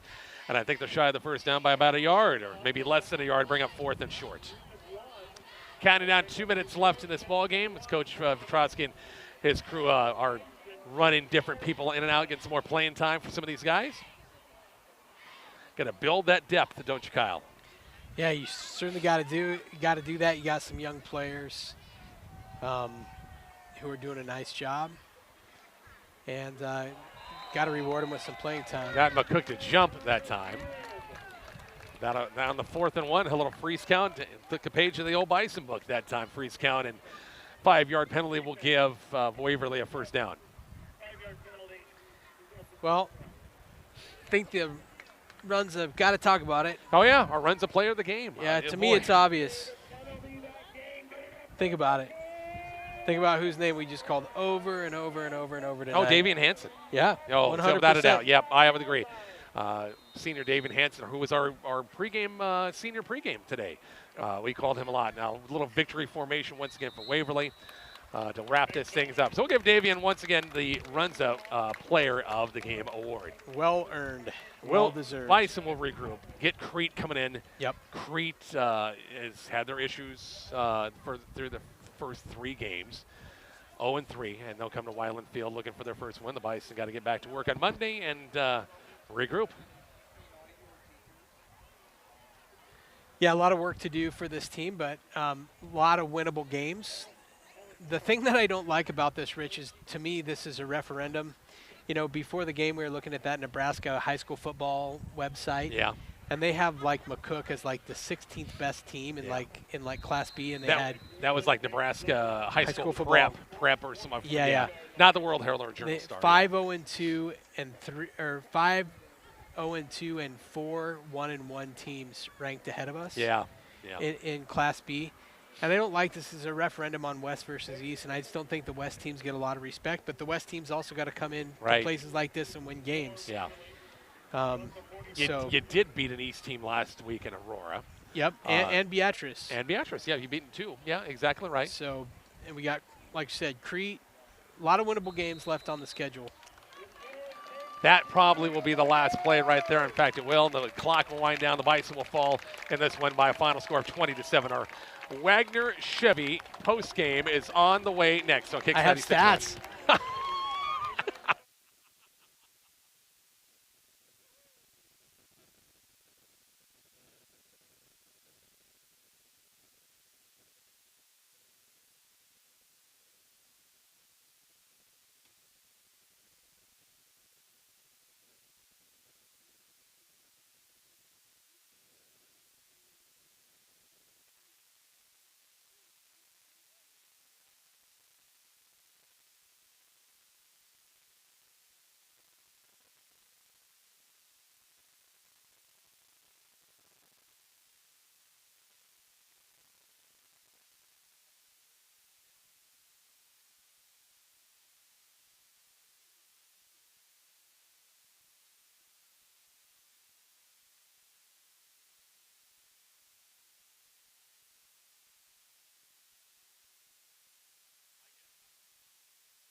Back here to Waverly, Nebraska. Final score: Vikings and Waverly get their first win of the season, go to 1-2 with a 20-7 win. Now the 2-1 Bison and McCook. Mr. Delaveau has some stats. Very unofficial. I have Tristan Campbell with 16 rushes for 19 yards. Wow. Had a couple catches. I don't know. I think either 2 or 3 catches, but he had obviously the catch for the touchdown. Trenton Riley, 7 for 25 for 124 yards, a touchdown, and 3 interceptions. It's been a long time since we've talked about 24 passes in a McCook football game. And, so obviously we get to the final score of 20-7, and the lack of rushing yards and the 3 interceptions probably speaks to that. Scoring in this ball game went like this. Waverly scored first on a Carter McMillan 24-yard touchdown pass to Gavin McMillan. The extra point was good to make it 7-0. Bison's lit the board for the first time. Third quarter, a nice play design. Wheel route, Trenton Riley, 17-yard touchdown pass to Tristan Campbell. Gunnar Capps PAT made it 7-7. Keaton Bowker, a 25-yard pick six. Boy, it's out in the flats and read it well. PAT was good to make it 14-0. And then a 20-7 game on a Carter McMillan 48-yard touchdown run. The PAT was missed, and that was your final score of 20-7. Yeah, you feel like those 2 big plays, that pick six and that big touchdown run by Carter McMillan, you feel like both of those, they happened, but especially the touchdown run, felt like that could have come off the board. Overall, this game could have been a lot closer than it was, I guess, is what I want to say. We'll take a break. Our Wagner Chevy post game. We'll get Coach Petrosky, get some other Class B scores and other scores around the area coming up here shortly on Kicks 96.1.